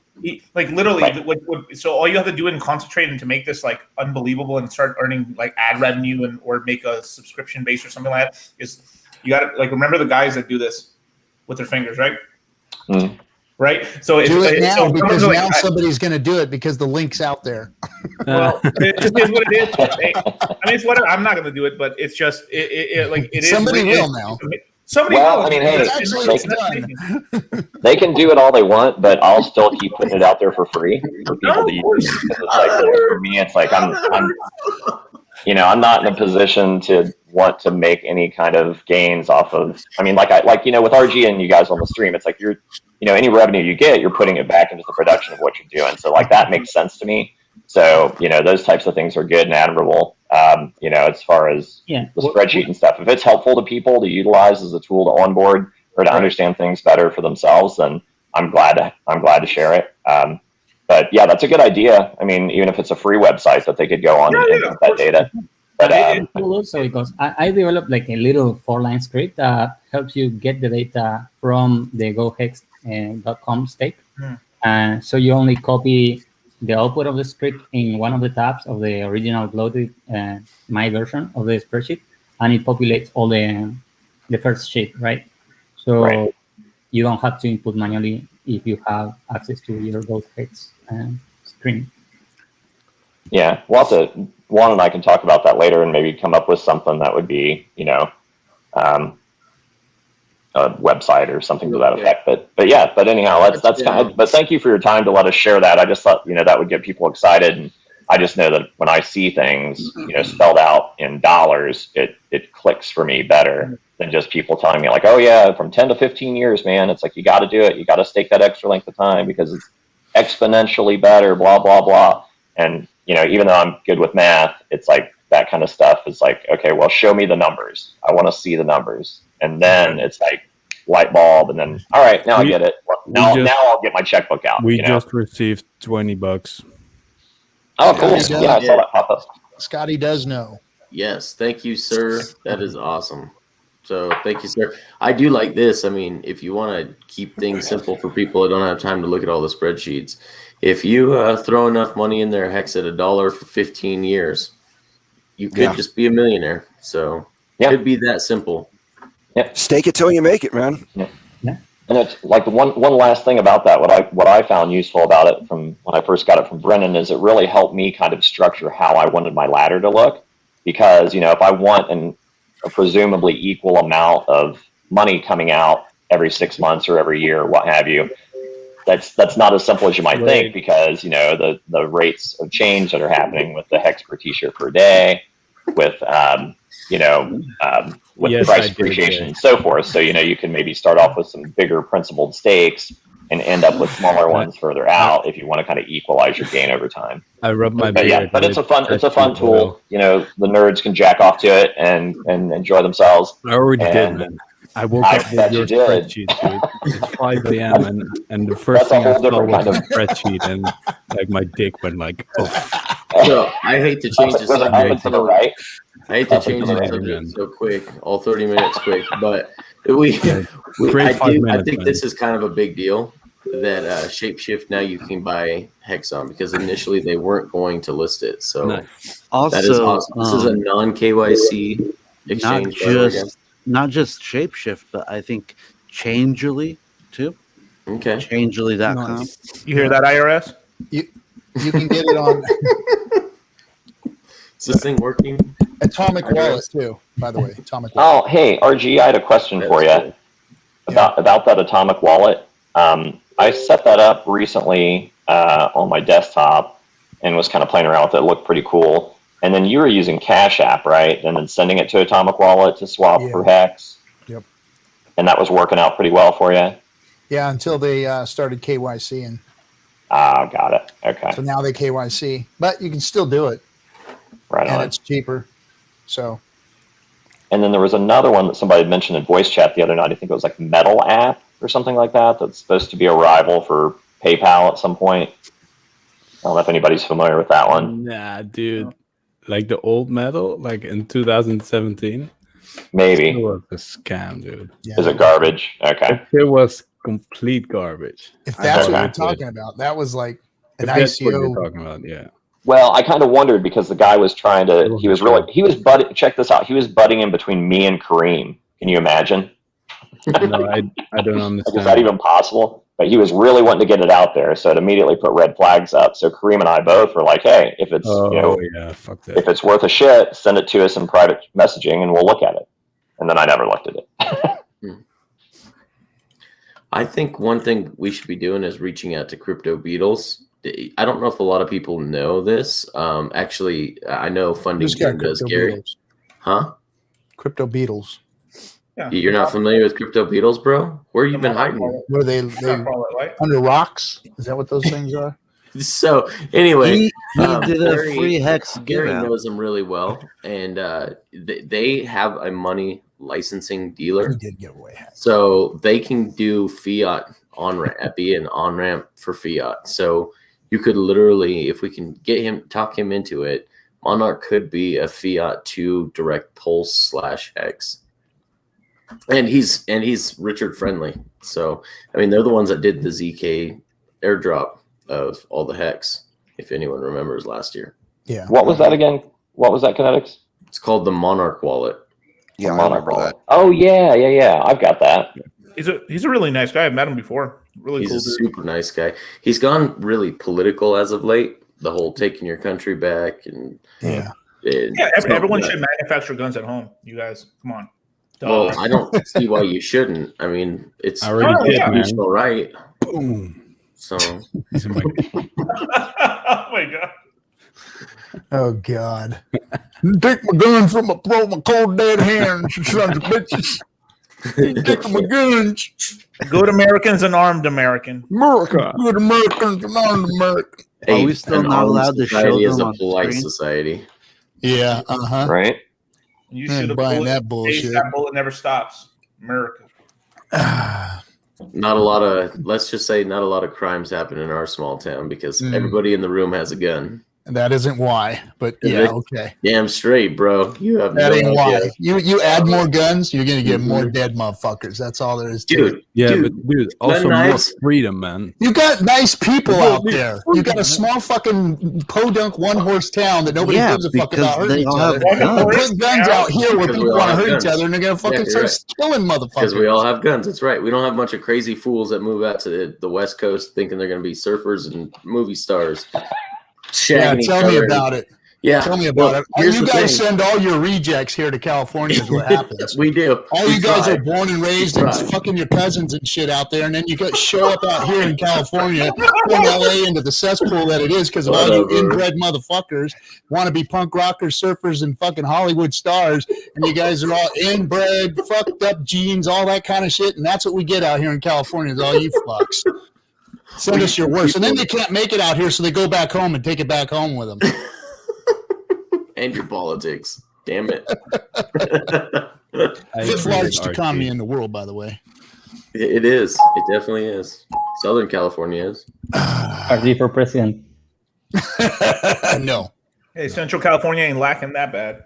Central California is where all of this shit happens. That's where all the money's made.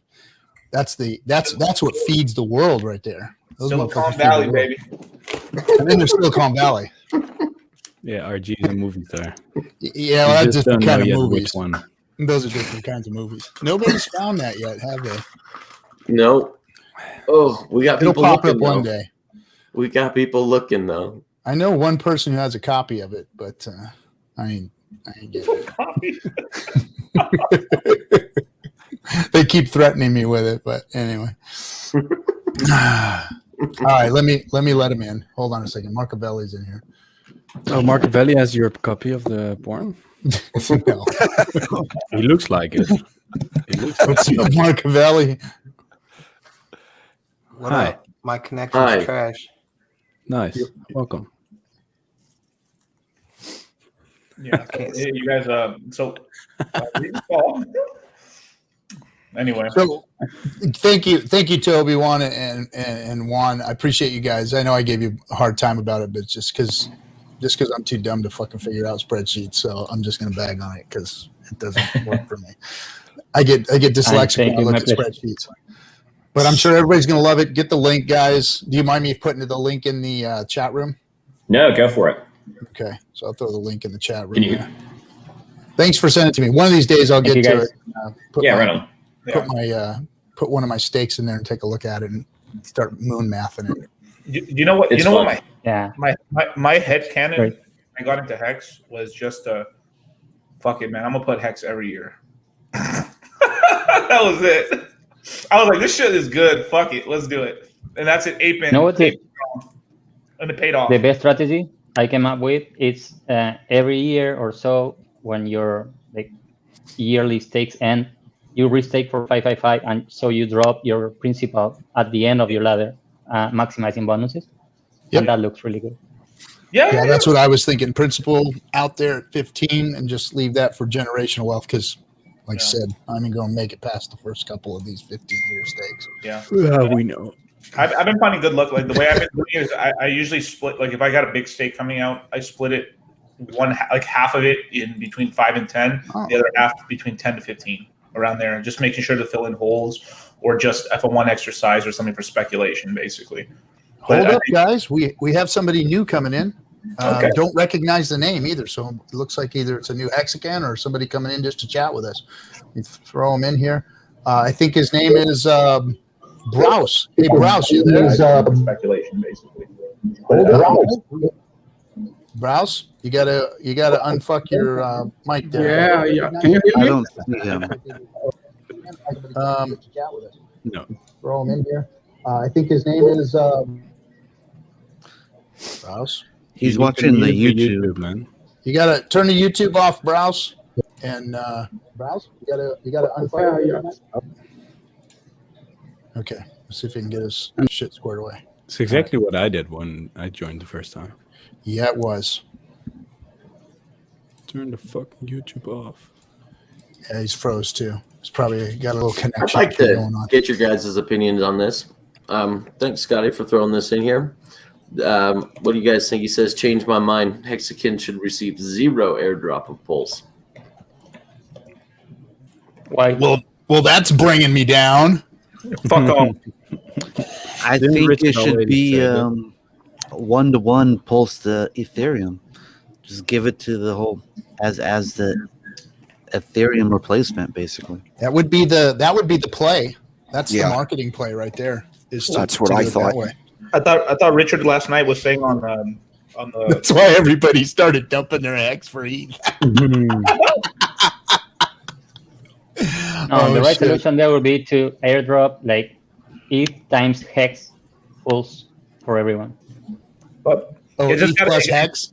it's got to be dependent on the total supply though, because like Richard last night was saying that it's going to be either anywhere from 100 to 1,000 times larger total supply than Ethereum currently.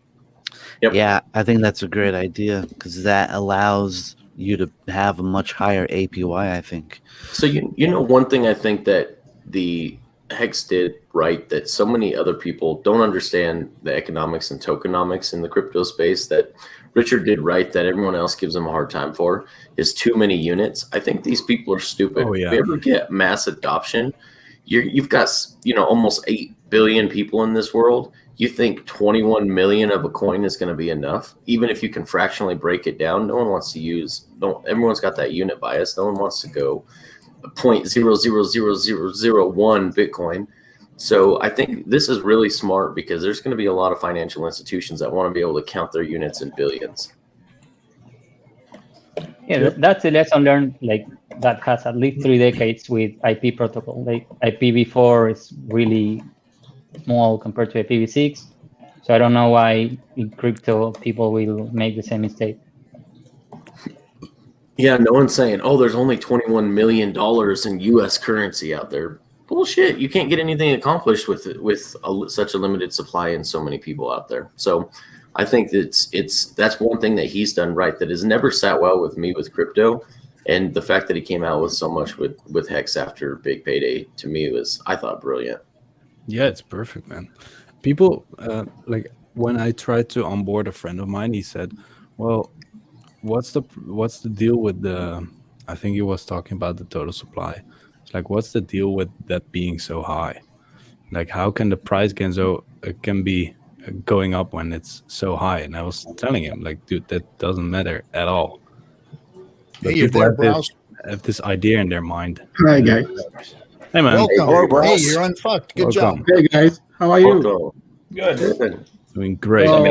Been Even better now you're here. So much long time I listen to you guys. You know. All right. Well, thanks for coming on, brother. Fine. That's I'm awesome. working. I'm just listening and doing and saying nothing else. But this is a crazy team we have here. Crazy team.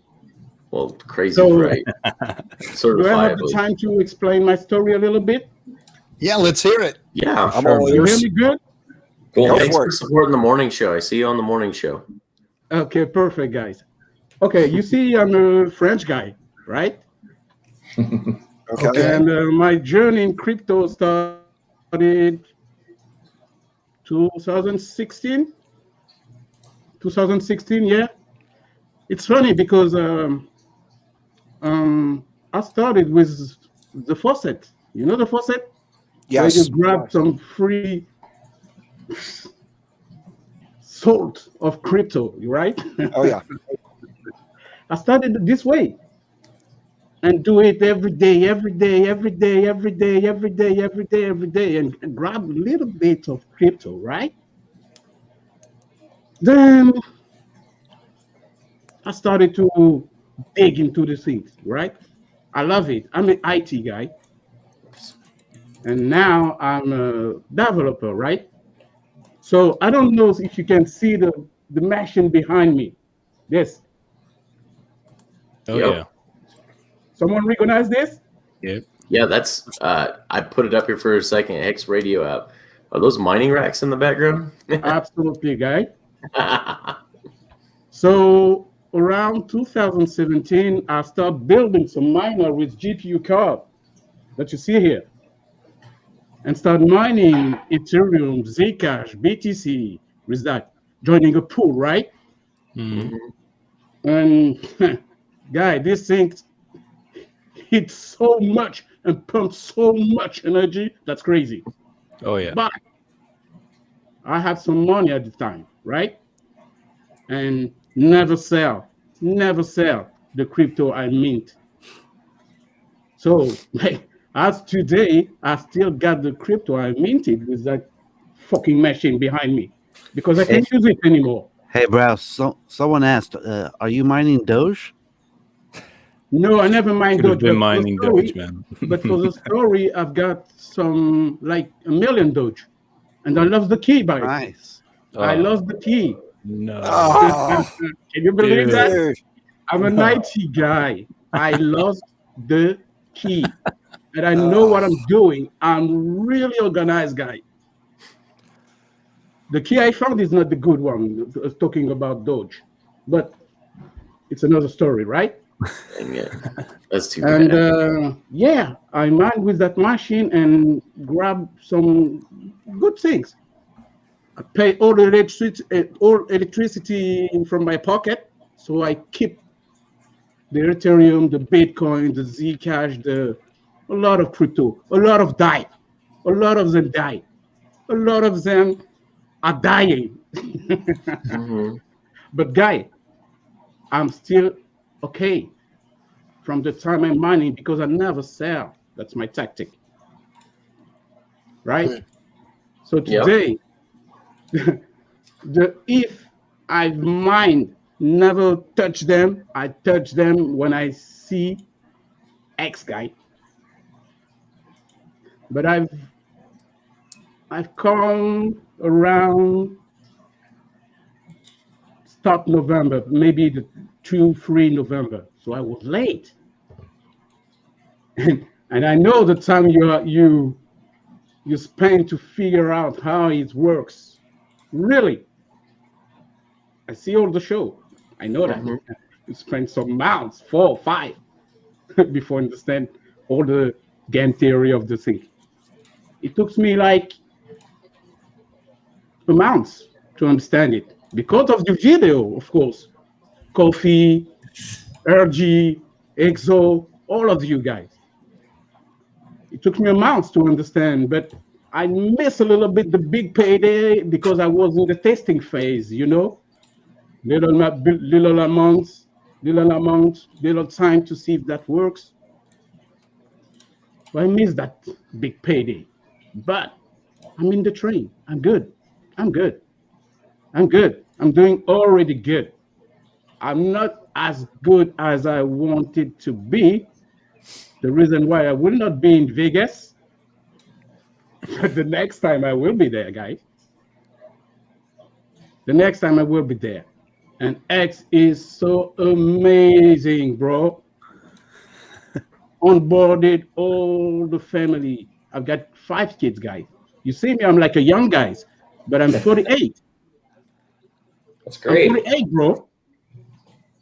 So, what you believe? I started making some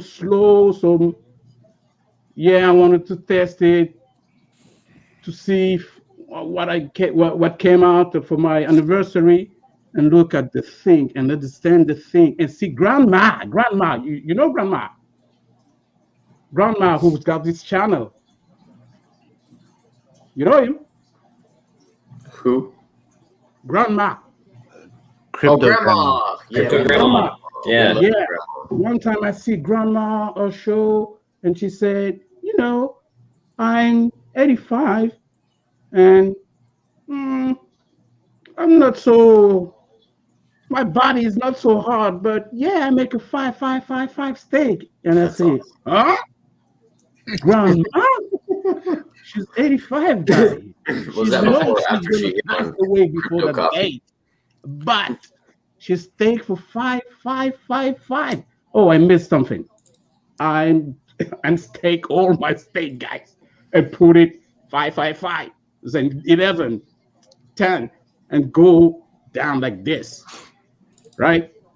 I'm always bid my dream account. Yo, Karim, I'm coming. I always bid it.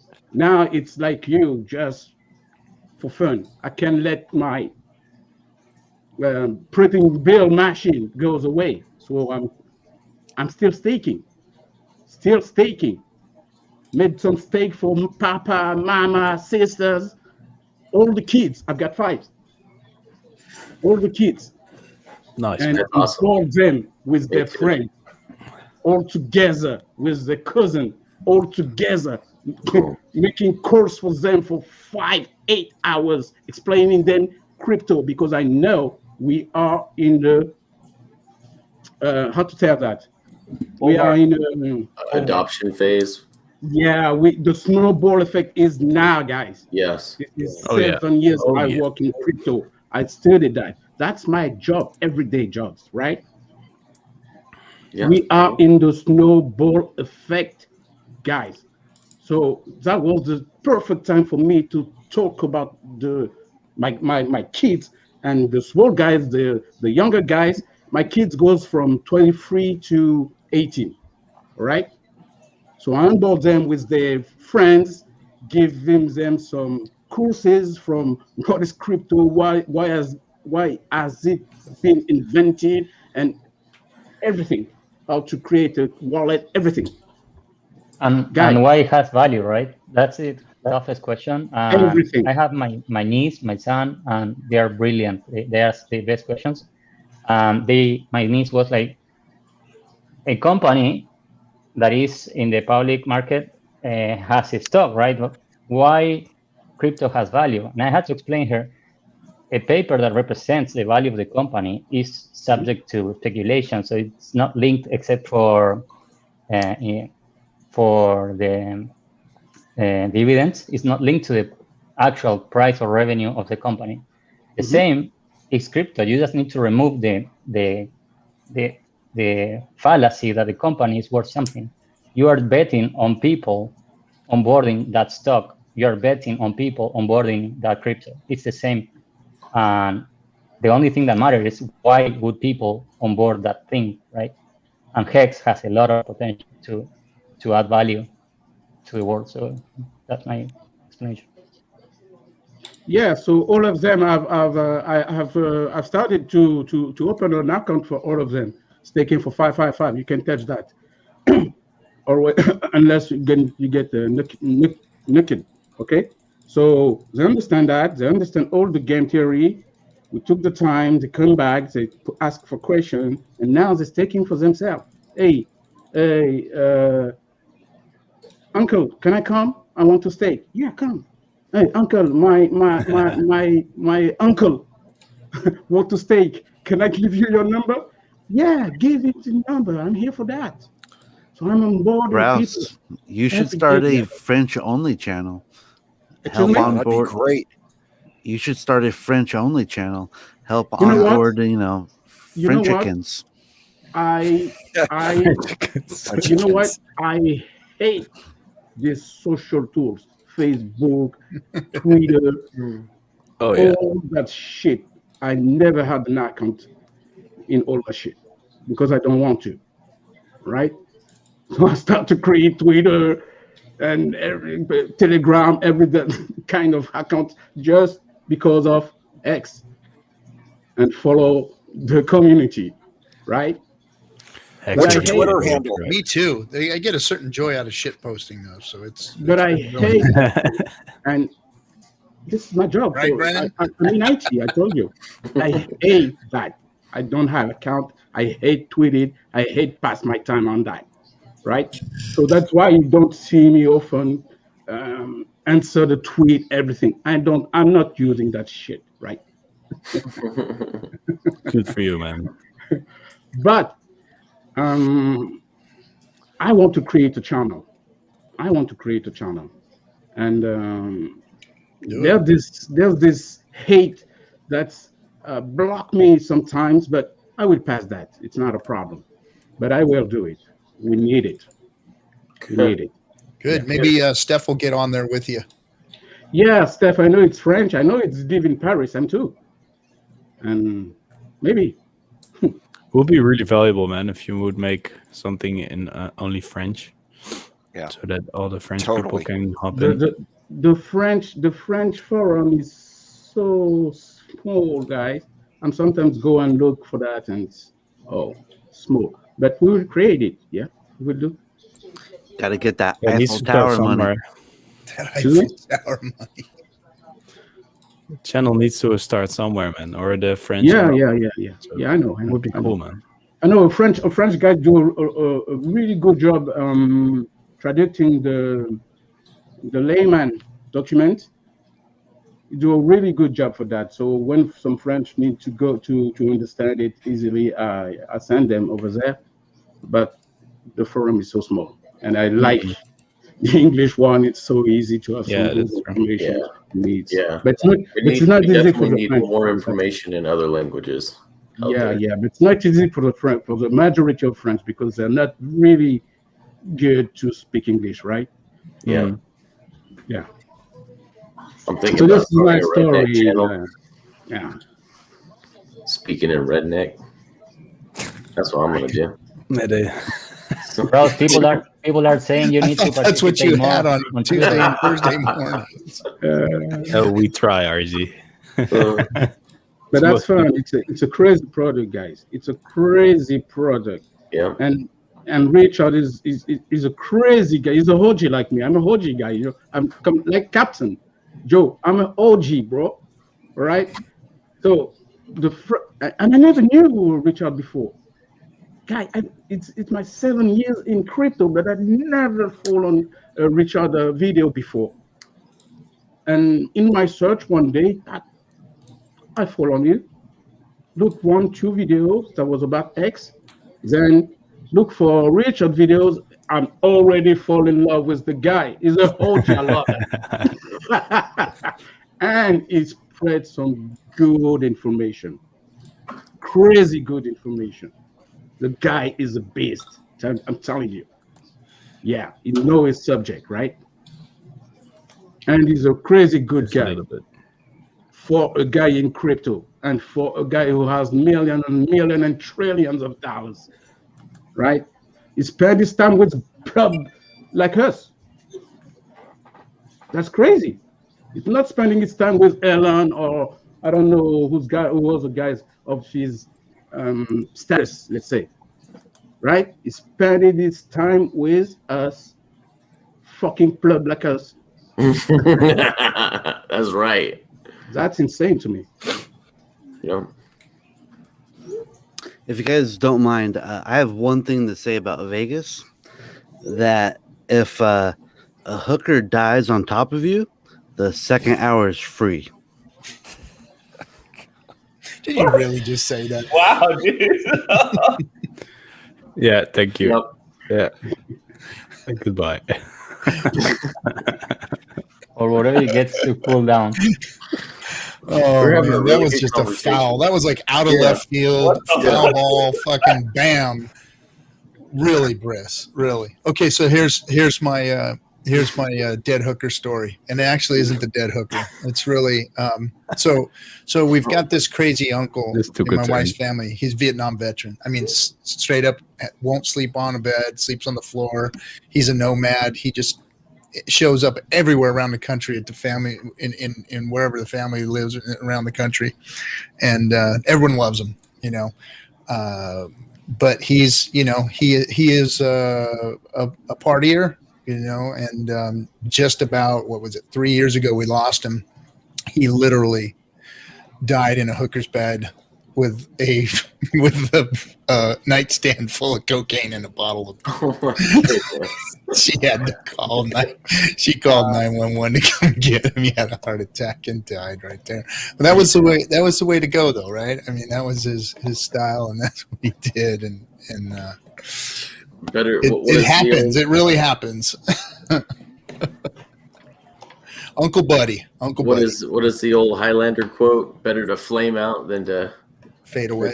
Fade away. Yep. Yeah, he definitely did that. I thought that he was had from some an awesome young stories. song. Some awesome Ross stories. says that was the way to go. Okay. That was the way to go. Hey guys, just so you know, I assumed that people understood they would need to make a copy of that spreadsheet to manipulate, and there's multiple people in there all making changes at the same time. So they just totally fucked it all to hell. So where was that? Where was that? Let's see here. Where was that? I had to have known that was going to happen, right? Like it's my fault. I assumed, but I mean, there were people trying to use it, so that's good. So I deleted that one entirely, so no one can follow the link that you posted, RG. So I've got a new link to a blank one that's view only, which means they can't change it. They've got to make a copy to do their own changes, but at least that way they can kind of see it. They just want to look at it, but if they want to make changes of their own and put their own data, they have to make a copy. Make a copy. Copy it first. So. Save as the copy, save a copy before making changes, guys. Exactly, Bruce. Oh man, somebody just put it in there, and it said it was talking about how Hexicans have the smartest people in it. I was going to post that right now. Nah. Well, it's my fault. I assumed that, the old saying, you can't assume. Yeah. I agree that we have what a noob. Brennan said, "What a noob." That's gonna change. Sorry, Brennan. Because spreadsheet party. The dynamics of Spreadsheet to the spreadsheet party. Roast away, man. Roast away. I'm sorry. So, have you asked yourself why we have the smartest community? Well, that's debatable. Yeah, all the time. There's like these moments of brilliance in this community, and then it's like, no, I was wrong. I was fucking wrong. I was totally wrong. That's what this community is full of.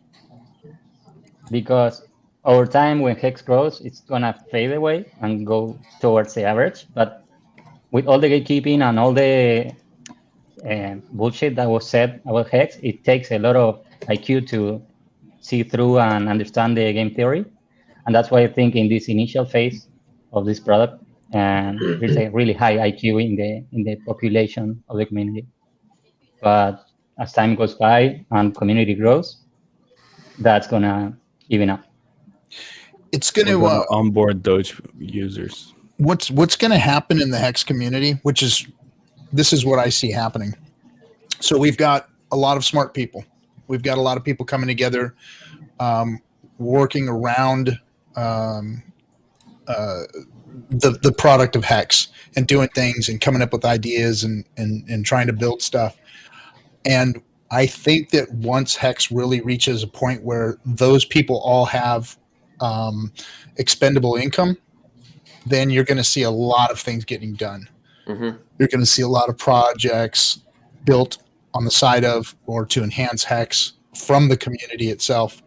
And you're going to get like if you watch that stream that I was talking about earlier with Up Only with Kobe's stream, those guys are so freaking young. I mean, they're like in their 30s. They're young guys, but they're fund managers and OGs that have millions of dollars worth of crypto. I think Kobe is like an OG Bitcoiner that has I think he was an old miner or something back in the day, and he's just loaded. Very humble, cool guy. And the ultimate troll memester. He's a good troll too. So if you go watch that stream with Sue from Three Arrows Capitals in there, and I mean these guys they're just brilliant, and they have money and they're doing things in the crypto space. That stream right there, those guys were just loaded with information and loaded with ability, I guess, capability and ability. They're putting it to use, and I can see them kind of laughing off what's going on right now and talking about what they're building behind the scenes, which is all of these funds and stuff. Like DC's talking about all the things that they're doing on the side too. And I think that, this pump that crypto is seeing is going to bring a lot more valuable resources to the table. I think that everybody rested on their laurels this last pump, took the money, rested on their laurels, a few people started getting things together, like Richard and some of these fund managers. And now we're going to see into the future, guys like DC and all these guys are going to start, bringing things to the table that are actually going to help enhance crypto when the money comes in, which is happening now. It's happening now. Damn straight. And it's not crypto the world, man. Like there's going to be some really cool projects from people. Yeah, and a lot of them are going to be on Pulse because it's going to be fast and secure and cheap. OGs use their gains to solidify the ecosystem. Doggone right, Steph. Doggone right. I can't wait for the Pulse maxis. Oh yeah, I can't. Do we wait know for how memes, cheap? dude? I'm sorry. No, sorry, I interrupted you. Go ahead. Oh no, I thought you said something. Yeah, so I asked question. if we know how cheap it will be. Let's assume we would have in Pulse the same traffic we have on it, but with this proof of stake, how much cheaper would it get? Well, at least going off of what Richard was saying from last night, I think so. To me, it sounded like the total supply of the token was going to be $1 trillion, literally. So if it's $1 trillion, I mean, it's going to be fractions of pennies when it comes out at first, fractions and fractions of pennies. You know what's smart about that too is you have a network that is going to do everything that ETH can do at this point in time. It's gonna garner a lot of eyeballs. It's a new one. There's gonna be some appreciation, but you guys realize with that kind of supply, it doesn't have to go up a whole lot before it starts showing up in the top 20, top 10, top 5 projects on any of these coin aggregator sites. You got to think about that. So you don't need $60,000 Pulse to be in the top 10. If you got 1 trillion units, you can go to what dollar, and you're number 2 right now, behind Bitcoin. Yeah, and plus it doesn't really matter like the price. I mean, the price of token, of course, it matters, but it matters what price you got in at and how many X's and what's your ROI on that. That's what really matters. And more than likely, of course, not all that 1 trillion fucking supply is going to be out. Of course, no. Right? It's not going to be that much. Way to go with our crabs. Yes. Crab steak in the house. Proof of crab. Well, there's going to be a benevolent benefactor that is going to own a very large supply of the coin. Yeah, and whoever has big bags of ETH. Oh, yeah. Of course. Yeah. Well, I brought this up on the show yesterday, but I think people forget that we've got some huge Genesis ETH whales that are in Hex right now. Yep. And they have been since April of last year. So 3-pointed arrows. So could they maybe have been helping? Could there have been some dev money there? Could there have been some maybe dev help crossover? It wouldn't be implausible. Who knows? Mm-hmm. Yeah. I mean, there's a lot of stuff going on in the background that we don't know about. That's for sure. That is for sure. I wish you'd let us in on some of it. I won't even tell anybody, Richard. I just want to know. I won't even tell anybody. I'll tell no one. It's like, I only stream every day, but I promise I won't say a word. Yeah. Right. and that's the thing. Nothing can get leaked out with this community because it would be like, fuck, man. It's insane how quick. Like I'll see a tweet come up, and it'll pop up, and before I'm done reading it, it's like 18 retweets and 40 likes. I'm like, holy shit, man! I haven't finished reading the tweet yet. Yep. Definitely. Go ahead. Go ahead. I was going to say over here on Theta, we've got someone over here, Tron type fees and a dash to Pulse Bridge. I think that would be awesome to see. Yeah, totally. It just, Let me see. Yeah, I mean, that could work. I mean, it's just just to help out on this side, and then from there, a lot of like the user fee, but then you still have the gas problems later on. So yeah, it'd be so you could end up having that as a long-term solution, or at least for a medium-term solution for a while until the gas gets under control. I think any kind of bridge to Dash, because they want to be a payment system, and they've got a really, I don't know if anyone's ever used Dash, but when Chris Carruthers from Tao of Satoshi came on our show, he and I talked for a little bit afterwards, and he sent me, I downloaded the Dash app. He sent me some, dude, it was instantaneous. They've got the anonymity sets now that they can do, the 3-card Monty anonymity type style. And I'm like, if that's what they want to do, is become this payment network that everyone goes, and we know the velocity of money it's not a store of value any longer, so price doesn't go up. But if that's what they aim for, and they've built an awesome network to be able to do that, you can text and email Dash between wallets now. Then let them do that, and let's spend if you ever decide to spend crypto, let it be Dash, and we'll use our Hex as a store of value. I think you're right, Jay. I haven't heard it crack once. I think they're finally have dropped. They had to pull them down. That's why they didn't drop. They manually pulled down. Yanked down. Yes, I was awake for it. Trust me, I'm very aware of it. Hey, will you guys? I think Let's just not go there. I gotta get going, Captain. DC. All right. Goodbye. Good seeing you. Good seeing you, man. We'll catch up. Take it easy, buddy. Yeah, we'll catch up. There's stuff coming up. Happy belated birthday. There's stuff coming up. All right, bud. All right, man. All right, you guys to the moon. You guys, Hex to the moon.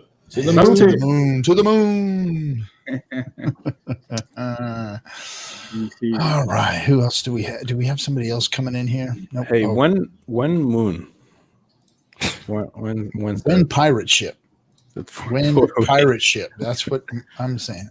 When pirate ship? Yeah, I'm just waiting until we have a party on an actual pirate ship. You will. That'll be cool. You will. $1 Hex. Yeah. Yeah. Oh, definitely. Can you pick me up in the Netherlands? We'll have the Cutthroats will probably get private jet or something like that. We'll make something happen. You betcha. Yep. We'll swing by. We'll swing by the Viking hut and pick you up. I'm okay with that. Cool. Pirate ships. Nice. We should have 2 pirate ships and then have a cannon battle. And then just one goes down. That would be cool. Captain, you taking notes? These are good ideas. These are great ideas. Funky Fresh asks when moon? 4 weeks, man. 4 weeks. 2 weeks, actually, right? 2 weeks? No. Yeah. Yep. We find out more info in 2 weeks. Yeah, more info. But moon is 4 weeks. It's always 4 weeks. 4 weeks. May 1st. If you don't say 4 weeks, you don't understand math. We'll have a little bit of a run up for Richard's announcements at the end of the month, and then we moon right after. Well, if we want moon talk, Brennan's supplying it right now. So next level. Next level. 4 points. He didn't put a time frame on it, so that's true. 15 years from now. No, just kidding. Hey guys, have you noticed how lame my beard is? Like, look how lame this is. Did you that beard is fucking epic. Is it not silky smooth? I mean, did you shorten it up? Did you cut it a little bit? No, but Richard said my beard was lame. So yeah, Richard said the ultimate. He hates beards or whatever, right? So yeah, I'm kind of lame now. Doesn't Richard have a beard? I'm sorry. Yeah, but I didn't understand it either. He does have a beard, which was funny. But he said beards were lame, so we're lame. Sorry that everyone has to look at it. I've seen worse. Dude, I would be happy at the lame beard. The question for traders would be, I'd be happy at 30 cents too. Pump or dump before fork. 25 I'll be cents. happy at 3 cents, man. No, 10 cents at least. My life is worthless under 10 cents.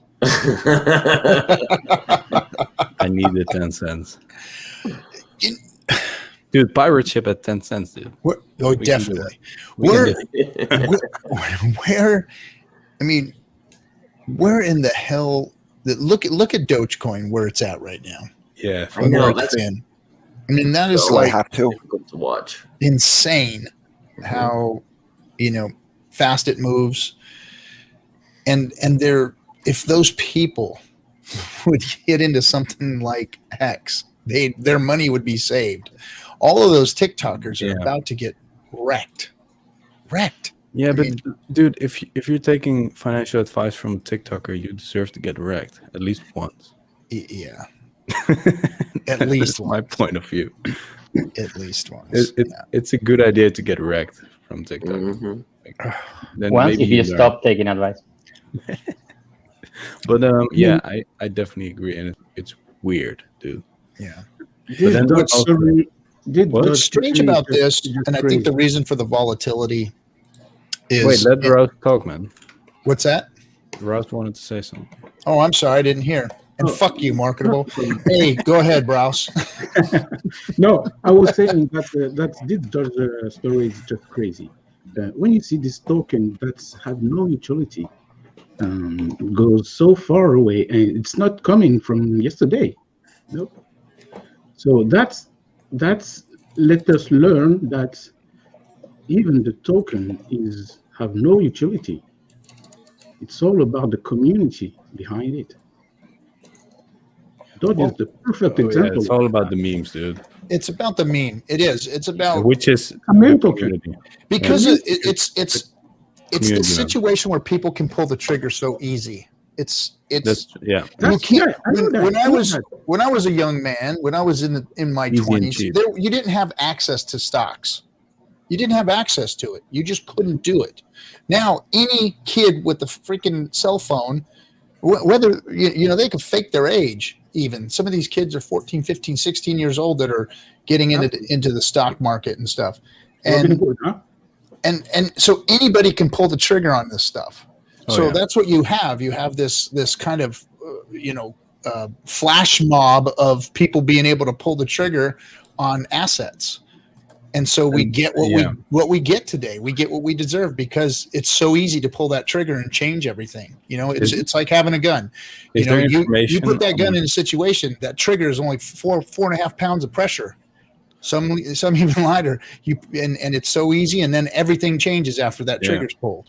And it's so easy to do in crypto right now, and in the stock market. Anybody can just pull that trigger and make it happen, and boom, this is what we get. Like I hear every dipshit with a phone talking about investing in stocks, and they just have an app, and they're like, I guess I'll do this. And what will happen, for example, in high schools, where people just have an app.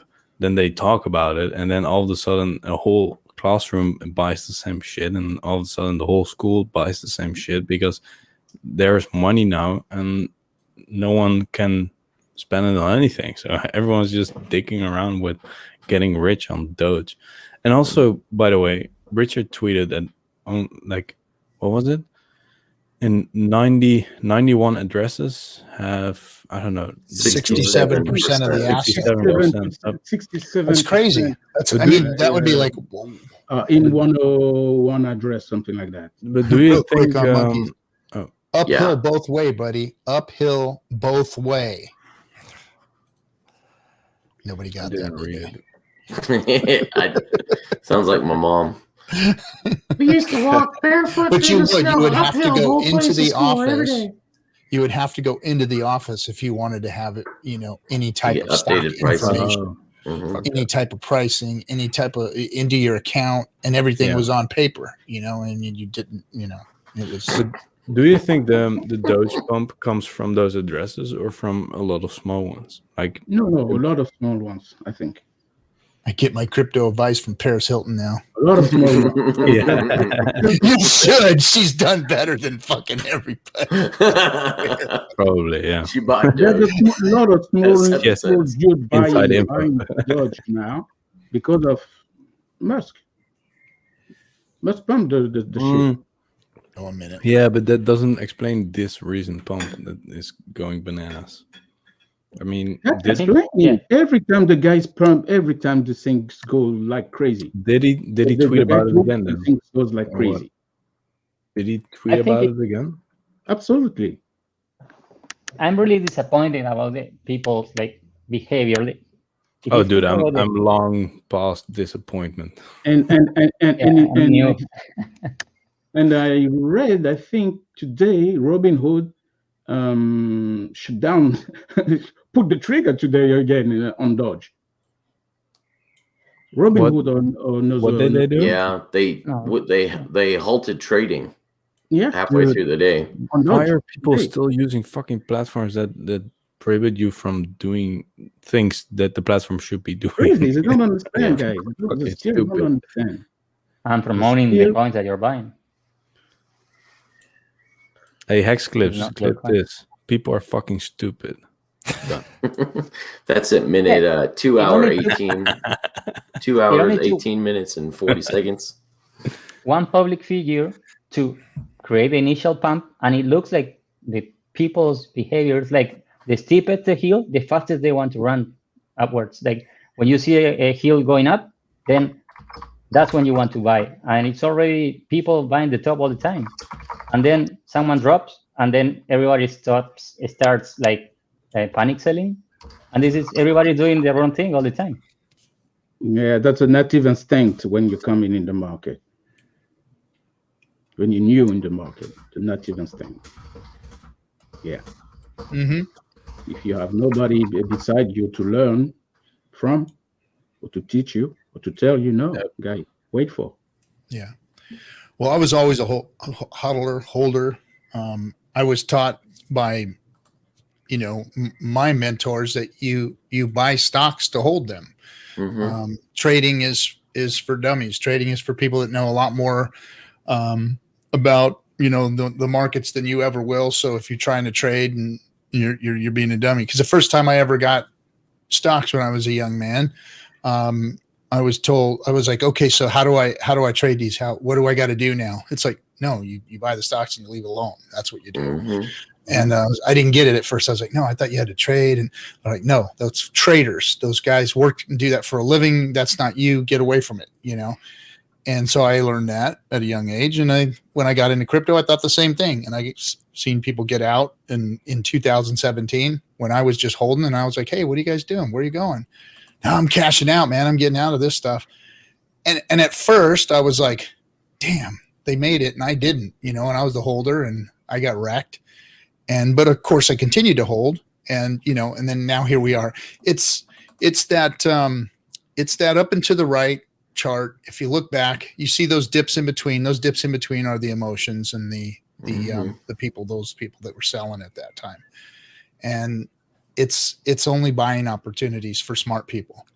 You ride those highs, and then you buy the lows. And then when it comes time, I haven't figured out the time to realize the gains yet, but I guess people along the way take gains. But I have yet myself to really capitalize on any gains. I'm still holding. By the way, guys, I just saw a tweet from Wills Only, and he said he tweeted a screenshot of Coinbase where you can borrow $100,000 against your Bitcoin, up to 100,000. And yesterday, or that was yesterday, and now it's only 20,000, up to 20,000. So it dropped 5x. That's the signal of something. Like something's up. It's like no, we ain't giving that. Yeah. Man. So just that means they know they're going to get left on the hook with under collateralized loans. Oh yeah. They see a dump coming. Yeah. Sorry guys, I'm thirsty. What do you guys think? Okay. Of the overall market? I don't know, man. I think this cycle's different because we're printing trillions of dollars. Yeah. Yeah. I think it's really struggles with 6,000, man. Like I saw it pumping to 6.5 and I was like, And then it immediately dropped down. I was like, all right. I'm not sure, but I'm not the best. To me, it's just taking his breath. It's just taking his brace. It's gonna pump right now. Don't worry, guy. It's going up, you think? Excuse me? You think it's going up? Yeah. Yeah. I think know it's I'm a GA guy too. And Who can answer? I'm a GA guy, yeah, I see it from a long time. Guy, this is just the half. We are on half of the road. You understand? Yeah. I just think there's going to be a dip before we get at the end of the road. It's a What little do you bit. think about? Well, I think that we're going to see some, like for instance, this Doge situation. I'm almost 100% positive that this thing's going to dump soon. Yeah. Those 91 wallets have been holding that shit for a long time, hoping for something to happen. Yeah. Like thinking it was never going to get to this, and here they are. And I think that they're going to get out. I think before it gets discovered that this is fucking bullshit. And I think that's going to cause a domino effect. If Doge dumps precipitously, I like think it always does, dude. Yeah, it's going to be a domino effect, is what I see. It's always a domino effect. I think so too. I just don't know. The other factors are the money that's out there. There's all this fucking helicopter money that's out there right now. Yeah. There's all this stock buyback money that's out there sitting on the sidelines right now. There's so much money out there right now that has just been waiting to get into this. And it's been a plaything for people in the past, for institutions in the past. And I think that's what's happening right now. It's a plaything once again. We saw that with the CME shit, and now here they are again. The institutional money's in, and now they got the retail investors FOMOing in. And again, I think we're at the height of the retail investor FOMO. Is my thoughts is that okay? That's it. Now the institutions are going to fucking rug pull on these poor sons of bitches, or like friends. I mean. If ever there was a warning sign, it's Doge. I mean, really, guys, Doge. Those people have been holding those coins for a long time, and they knew that they were never going to be worth anything. And here they are, is like, holy shit, we did it. Let's get the fuck out of here. I mean, I think that's about to happen right now. And that's worse in the United States because people use leverage here. That's part of the culture. And I don't know why they use leverage in crypto when it's so volatile that they can get liquidated any day. They don't know. They just don't know. They just don't know better.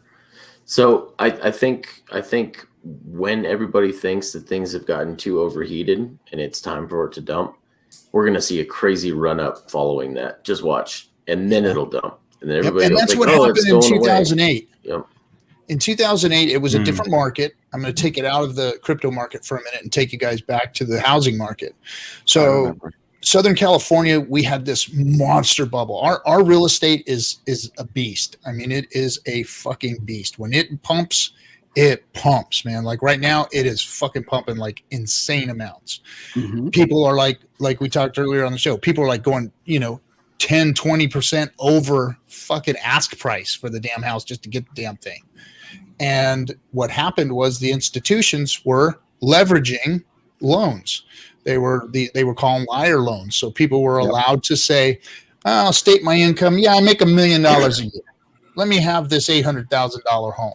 I make $700,000, whatever. So they were able to do all that shit and get the leverage to buy these homes.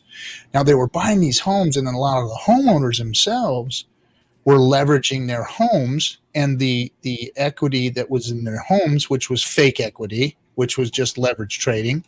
And they were using them like ATM machines. So my whole neighborhood, 20 years ago, I bought my house brand new. So my neighborhood was filled with all these young entrepreneurs, own their own businesses, and they all started leveraging. And they were, inviting me to Vegas every weekend. They were all buying boats and trailers and motorcycles, and everybody had Harleys and dirt bikes and all this stuff. And I'm like, I'm working my fucking ass off. How are these guys getting all this fucking money, man? And what they were doing is they were sucking all the equity out of their homes and just partying on it, Yeah. And that's what I see happening in crypto. Well, what happened was that fucking thing cracked, and it fucking crashed and damn near destroyed everything out here. I mean, literally, my neighborhood, just in in 2 blocks here, 7 homes were vacant. I mean, just gone.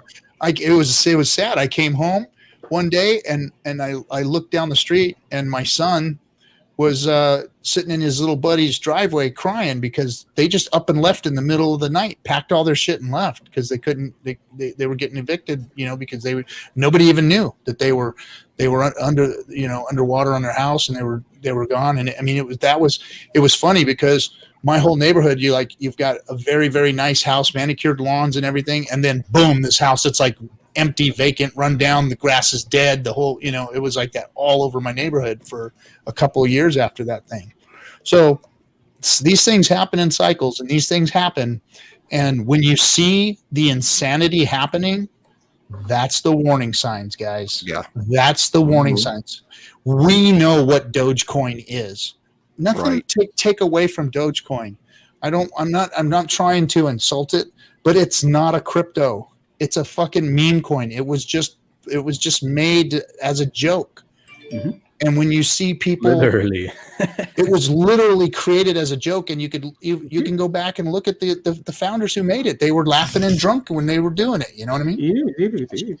So which makes it hard to believe that it doesn't have an inflation bug or something really scummy. Because if you do it without any care, it's almost guaranteed that it's gonna have bugs. Yeah, it's almost guaranteed there's something wrong in there, right? I mean, somebody right now is probably going, "Hey, look, I've got this exploit right here that I should just go ahead and launch right now." On top of it's so dangerous. On top of like what you said with inflation bugs or problems, there's the bags that are being held by 91 players are holding 67% of the bag. So I mean, there's so many dangers and warning signs there. So any of those young people that are out there in this thing, man, you get the fuck out, especially for your leverage. And I would get the hell away from it. Can those bags be owned by brokers like Robinhood?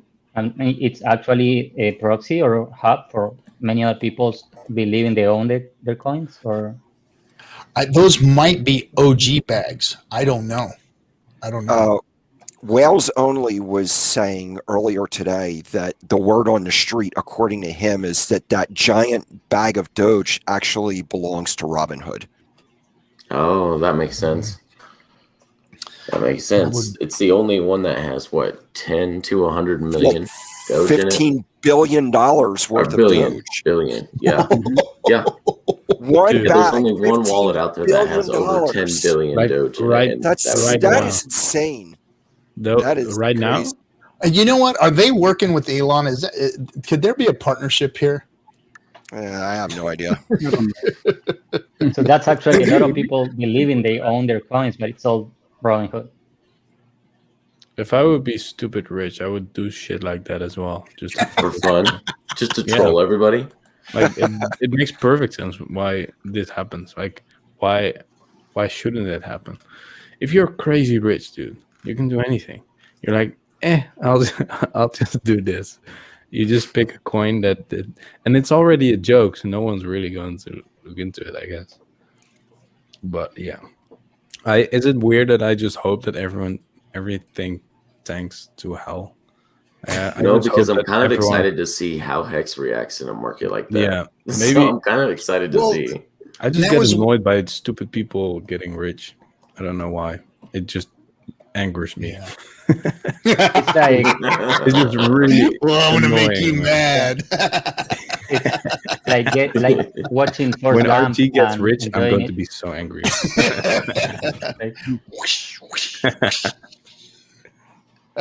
Yeah. What did you want to say, Juan? No, what you said is like, do you know the movie Forrest Gump? Some people don't enjoy the movie because this guy is not smart and everything goes so well for him. And so, yeah, how come? Yeah, that's like part of the thing is like what gives anything value? Like I was in the t.me chats, like what gives value to anything? Like how you, like when we start the PulseChain is like, it's going to have zero value or, it's not going to have a price. And then these markets come in and give Dogecoin a value, or Robinhood can just you don't own the coin. So if someone's going to spend all this money, give you the money for it, like billions of dollars for Doge, the price goes up, they don't actually own that coin, and now they can manipulate the market of a coin they don't even have. It's like, where's the value? What are people like? What's going on here? Like, it's just wild. Like, where do you find value in your life, like in anything, when things are just such lukewarm dog shit? Like, literally, like, it's funny how the markets are just swayed on bullshit. People wanting it. People wanting that shit gives it value. So I agree. That's the only thing that gives it value. More demand than supply. Yeah, pretty much. This is how value is created. Oh yeah, I've seen that one. Great video. I'm that guy, just so you know. I thought you looked familiar. Where's the beard? This is pre-beard, huh? Pre-beard. Pre-blonde as well.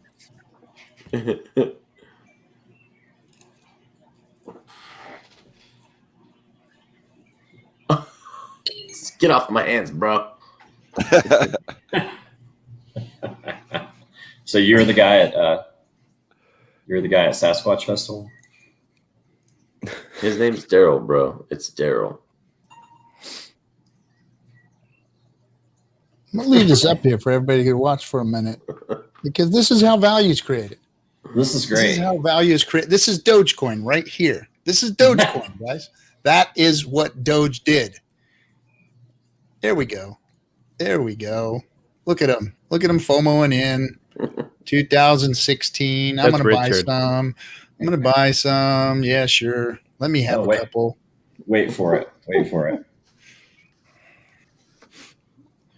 Yeah, this is Richard, and then there's RG3. 2017. There's RG3 and Hexo came over first.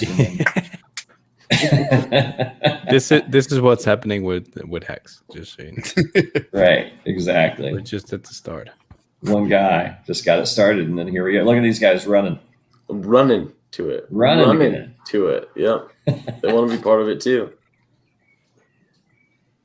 This is what Doge is right now. That's it, man. No, this has a good ending. This isn't Doge because it's got a good ending. So, well, eventually. But this is how value is created. This is exactly how value is created. Consensus on the dance floor. Look how many people are standing there right now, dude.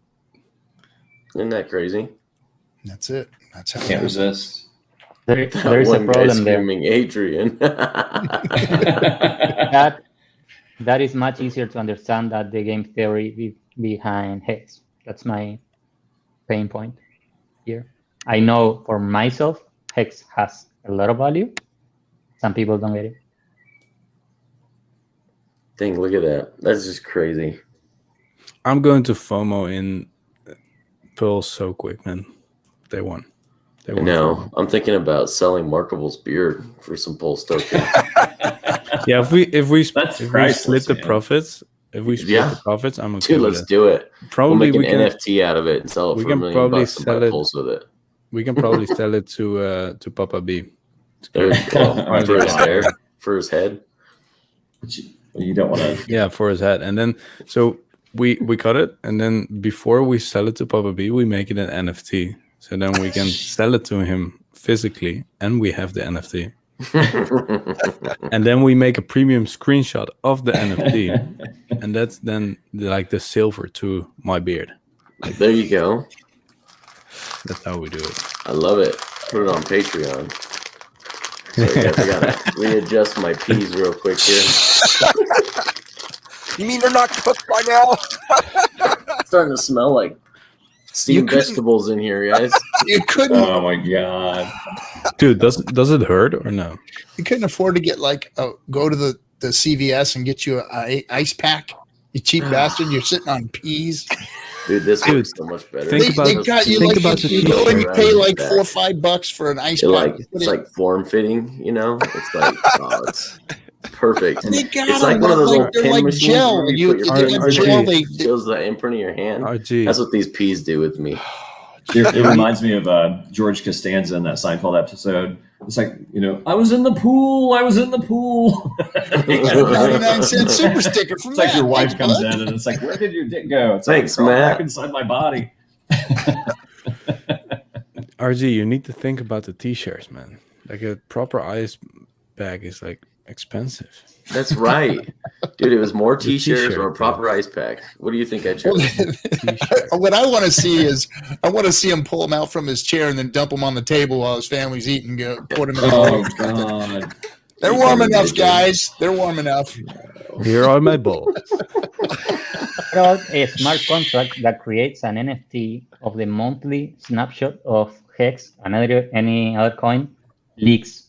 So today we have 3,000 like crabs or whatever, and that's an NFT. And people that get in over time will want the NFT of the time of the month they join, something like that. I have no idea what you're talking about, dude. Well, It would be documenting the history of Hex and in NFT form, and then selling the NFT. All right. Wasn't Conrad Zen selling the first tweet about Pulse as an NFT? Oh yeah, that didn't surprise me. Yeah, I heard he's got it listed for like a quarter of an ETH. This is you guys know who this is, right, Captain? Can I? The only person that ever throws out super stickers, our very own Crypto Coffee, aka Matt, and then he throws out. Too bad it doesn't show up on here correctly. It just shows up as super sticker, but in actual YouTube, it's a unicorn. And then he says NFT. I can't see. Let me be wrecked where we are. Unicorn farts for you idiots. Love Crypto Coffee. Unicorn farts. Oh, he must be tying it on tonight. Thanks, man. Appreciate the unicorn. We love unicorns. Brightens up my life. Guys, I have an announcement to make. From now on, you can go to my Patreon, and then every day of my life, I will make a photo of my beard, and then we can track how much it grows and how much I trim it, and then that's it. Like I just make a picture, and that's it. And you can pay for it. I mean, and then maybe we'll make a coin called Beard Coin, or maybe Lame Coin. Can we get some called fecal Lame matter Coin. audits before you launch it? Oh God. Yes, we can. Yes, I'll do it personally.